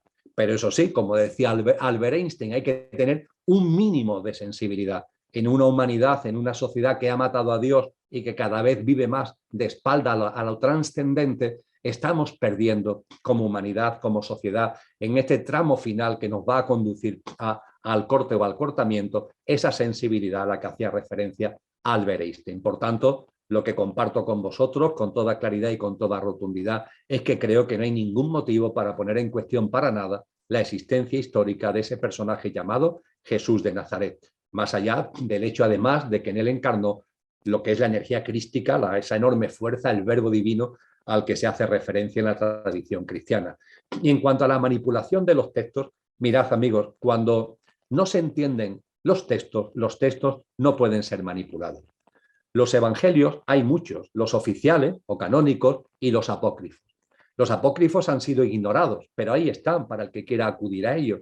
Pero incluso en los evangelios oficiales, en los evangelios canónicos, los 4, el de Mateo, Marcos, Lucas y Juan, ahí se dicen cosas que para entenderlas tienes que tener viva la llama de la espiritualidad, el espíritu, el paráclito del que habla el Evangelio de Juan, esa figura del Espíritu Santo que todos tenemos, tiene que estar mínimamente en movimiento para que puedas hacer tuya las enseñanzas profundas que se recogen en esos textos. Y si no tienes ese espíritu mínimamente vivo, es que no entiendes, con lo cual no puedes manipular en donde no ves contenido. Esa es la grandeza de estos textos. Fueron escritos por personas que habían activado el Espíritu Santo, fueron escritos por personas que habían avanzado en el proceso espiritual, y lo que nos dejaron escrito está como vedado para aquellos que no tengan un mínimo de evolución espiritual, con lo cual esos, aunque quisieran, no pueden manipular, no pueden tergiversar porque no entienden. Y eso explica que hoy en los evangelios encontremos grandes verdades, encontremos grandes saberes que no han podido ser manipulados simplemente porque son grandes para aquellas personas que tienen un cierto nivel de evolución espiritual, mientras que no son nada, son simplemente palabras que no dicen nada y por tanto no son dignas de manipulación para aquellos que no han tenido ese nivel evolutivo. Esto pasa con los textos cristianos, pasa también con los textos de otras tradiciones espirituales. ¿Existe algún contenido en las escrituras sagradas que indiquen que este siglo XXI es el inicio de los últimos tiempos? Sin ningún tipo de duda. Muy especialmente llamo vuestra atención al capítulo 24 del Evangelio de Mateo. Capítulo 24 del Evangelio de Mateo. Allí se nos dice con claridad, lo resumo mucho, muchos ya lo sabéis, se nos dice con claridad que el final de los tiempos de esta generación humana estarán marcados por, primero, los tiempos de la desolación. Los males de siempre, sí, pero con más intensidad que nunca. Los de siempre, pero con más intensidad que nunca. A los tiempos de la desolación le seguirá la gran tribulación, que son los males de siempre con más intensidad que nunca, a los que se le añaden nuevos males que la humanidad ante nunca había conocido. Desde mi percepción, que comparto con vosotros de corazón, sin tener que estar, por supuesto, en posesión de la verdad, esto es lo que estamos viviendo en estos momentos. No solamente los males de siempre con más intensidad que nunca, que eso lo venimos viviendo desde el siglo XX, con conflictos bélicos, por ejemplo, que producen mucha más mortandad de los que nunca se habían producido, o con niveles de hambrunas en el planeta que afectan a muchos más seres humanos a los que nunca había llegado en cantidad esas hambrunas, etcétera, etcétera, etcétera. Los males de siempre con más intensidad que nunca. Pero además tenemos nuevos males, de la mano de la manipulación genética, de la mano del uso de las tecnologías, desde un punto de vista de dominio, de control, etcétera, etcétera, de atontamiento y de distracción. Y podíamos seguir en la batería de esos nuevos males que también se acrecientan y aparecen en nuevas manifestaciones, en esa enorme confrontación que tiene el ser humano con la madre tierra, con todo lo que eso implica. Parece que estamos aquí, en estos momentos de la gran tribulación que siguen a los tiempos de la desolación.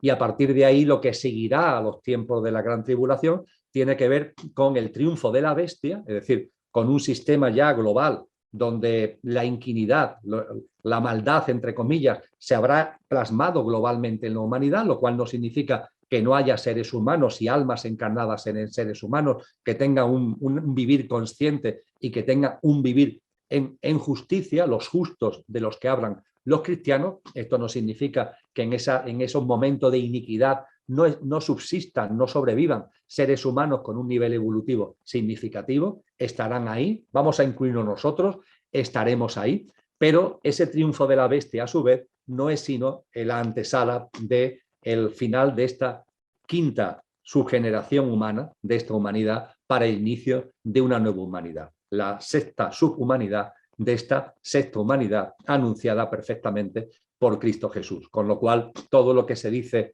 de la boca de Jesús en el cristianismo, hagámoslo nuestro, y por mucho que el patio se vaya removiendo, seamos conscientes que ese removimiento tiene que ver con un parto para que surja algo nuevo. Y a lo que estamos llamados es con nuestra vida, la tuya y la mía, en nuestra práctica cotidiana, llevar ya en la medida de lo posible esos atributos sálmicos, esas cualidades sálmicas, empezarlo a plasmar ya para ser semillas activas de esta nueva generación humana que será la encargada de poner la semilla a una humanidad que viva ya desde lo álmico. Siendo tanto las almas encarnadas ahora y dirigiendo estos amos provisionales de la Tierra, la mayoría de ellas, ¿existe la posibilidad de que debido a una gran guerra o a la contaminación global, por ejemplo, lleguemos a ser capaces de extinguir la vida humana del planeta? No, amigos y amigas, no. La vida humana no se va a extinguir del planeta. Puede ser que en un momento determinado, por la mano del ser humano o por catástrofes naturales, se reduzca sensiblemente la población humana, pero siempre, siempre quedarán elementos de esa población humana que en su reproducción, en el nuevo ciclo, en la nueva generación humana, crearán los basamentos físicos en su reproducción para que estén encarnando las almas que desencarnando en esta generación humana tengan las condiciones álmicas, el nivel de aceite requerido para formar parte de la nueva humanidad, del modo que hablamos hace 15 días. Ya que el objetivo de la élite es el que el mayor número de almas no pasen de humanidad, ¿hay un mínimo de almas necesarios para que podamos pasar de humanidad? También dice, es obvio que el número de seres humanos que estamos ahora encarnados en el planeta está relacionado con el corte, pero ¿de qué manera? Te he escuchado decir que lo que dicen los evangelios no es literal, es decir, que no pasarán la mitad. Vamos a ver, no hay elementos cuantitativos que yo por lo menos conozca para compartir con vosotros. No estoy en condiciones, ni creo que haya que estar en condiciones, no creo que haya elementos como para poder dar información de cuántos y de qué porcentaje, de cuántas almas y de qué porcentaje de todas las encarnadas son las necesarias para que surja lo nuevo. Yo lo que me atrevería a decir con vosotros es que en la generación humana actual ya hay la masa crítica necesaria para que surja la nueva humanidad. Ya la hay. No me atrevo a cuantificarlo, ni en número de personas, ni en porcentaje sobre el total, pero en mi interior hay un discernimiento claro y potente de que ya existe la fuerza creativa necesaria, como cuando hablamos de dar lugar en el mundo de las células a una nueva célula, ya existen las fuerzas creativas necesarias y pertinentes para que surja la nueva humanidad. Y tengo la percepción de que hay una especie de pacto de almas, de estar en una especie de prórroga, a ver si conseguimos que más almas se vayan sumando. Es decir, que aunque ya esté la masa crítica necesaria, a ver si hay más y más y más que se vayan sumando a esa masa crítica. Y creo que hay un pacto de amor entre las almas encarnadas en humanos que ya están en condiciones de formar parte de la nueva humanidad y que sin embargo sigan aquí encarnadas, no por necesidad propia, sino por amor. E igualmente hay un pacto muy importante de las almas grupales, a los que les tenemos que tener un enorme amor. Almas grupales en el reino mineral, en el reino vegetal y sobre todo, amigos y amigas, en el reino animal, que las estamos haciendo sufrir mucho, a las que estamos dañando extremadamente y que sin embargo están de acuerdo con ese pacto de una especie de extensión del chicle, de prorrogar el chicle dentro de lo que los ciclos lo permiten, porque no se puede prorrogar indefinidamente, para conseguir que el mayor número de almas posible estén en condiciones de formar parte de la nueva humanidad. De tal forma que yo diría que hay dos tensiones actualmente en la humanidad. Está la tensión de lo involutivo, de aquellos que quieren extraviar almas y que el menor número de almas tengan el nivel mínimo de aceite requerido para formar parte de la nueva humanidad. Eso está ahí, desde luego que sí, pero después hay un enorme amor entre muchas almas, individualizadas y grupales, que estamos haciendo una labor para que no nos conformemos con la masa crítica, que insisto, creo que ya está sobradamente conseguido, sino que cada vez más almas estén en condiciones de, llegado el momento, ese momento del corte o ese momento de la parusía, seamos el mayor número de almas. Esa tensión está aquí y esa tensión será resuelta en su momento cuando por la evolución de la madre tierra, y esto tiene que ver con otras de las preguntas que vienen ahora, la evolución de la madre tierra, amigos y amigas, será el desencadenante. Se me pregunta cómo será el corte, cuáles serán sus características, que si hay alguna forma de describir cómo se plasmará. Pues bien, lo que sabemos al respecto es que el elemento dinamizador será la vibración de la madre tierra. La madre tierra, no lo olvidéis, es un ser vivo, en íntima conexión con otro ser vivo que es el sol. Son seres vivos, enormemente potentes y evolucionando a su vez en consciencia. Y la consciencia planetaria está evolucionando y de una forma muy dinámica de un tiempo a esta parte, porque está alcanzando ya unos niveles de conciencia muy significativos que están transformando su vibración. Está cambiando la vibración de la Madre Tierra. Y ese será el factor desencadenante. Cuando hablamos del corte, del cortamiento, de la parusía, cuando hablamos de los fenómenos que ocurrirán, tenemos que verlo siempre con el telón de fondo de una Madre Tierra que da un paso vibracional, de modo y manera que tendrá una nueva frecuencia vibracional, y en ese contexto de esa nueva frecuencia vibracional solo podrán estar aquellas almas que por su proceso evolutivo tengan una frecuencia vibracional en resonancia, en sintonía con esa nueva frecuencia vibracional de la Madre Tierra. Estamos hablando de una nueva humanidad en una nueva Tierra.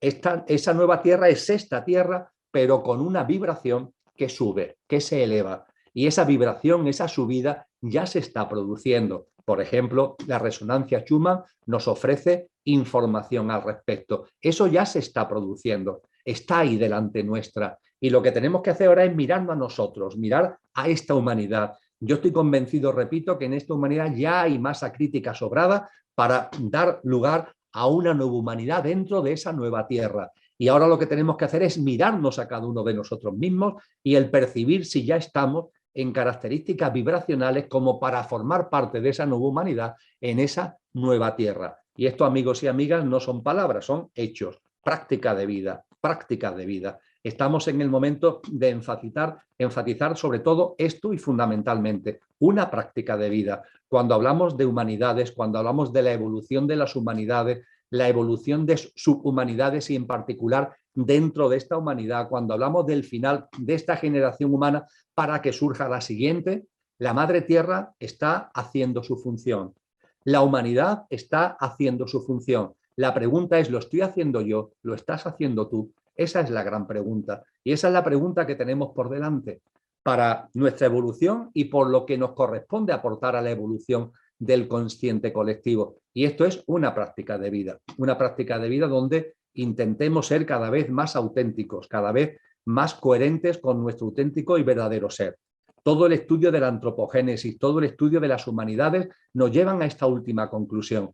El aquí ahora. Y el aquí ahora tuyo, el aquí ahora mío, el aquí ahora de cada uno de nosotros. Esta es la gran conclusión final. El tener todos los elementos de información para darnos cuenta de la importancia de este momento, para vivir en conciencia un hito histórico trascendente como en el que ya estamos inmersos, que es el parto.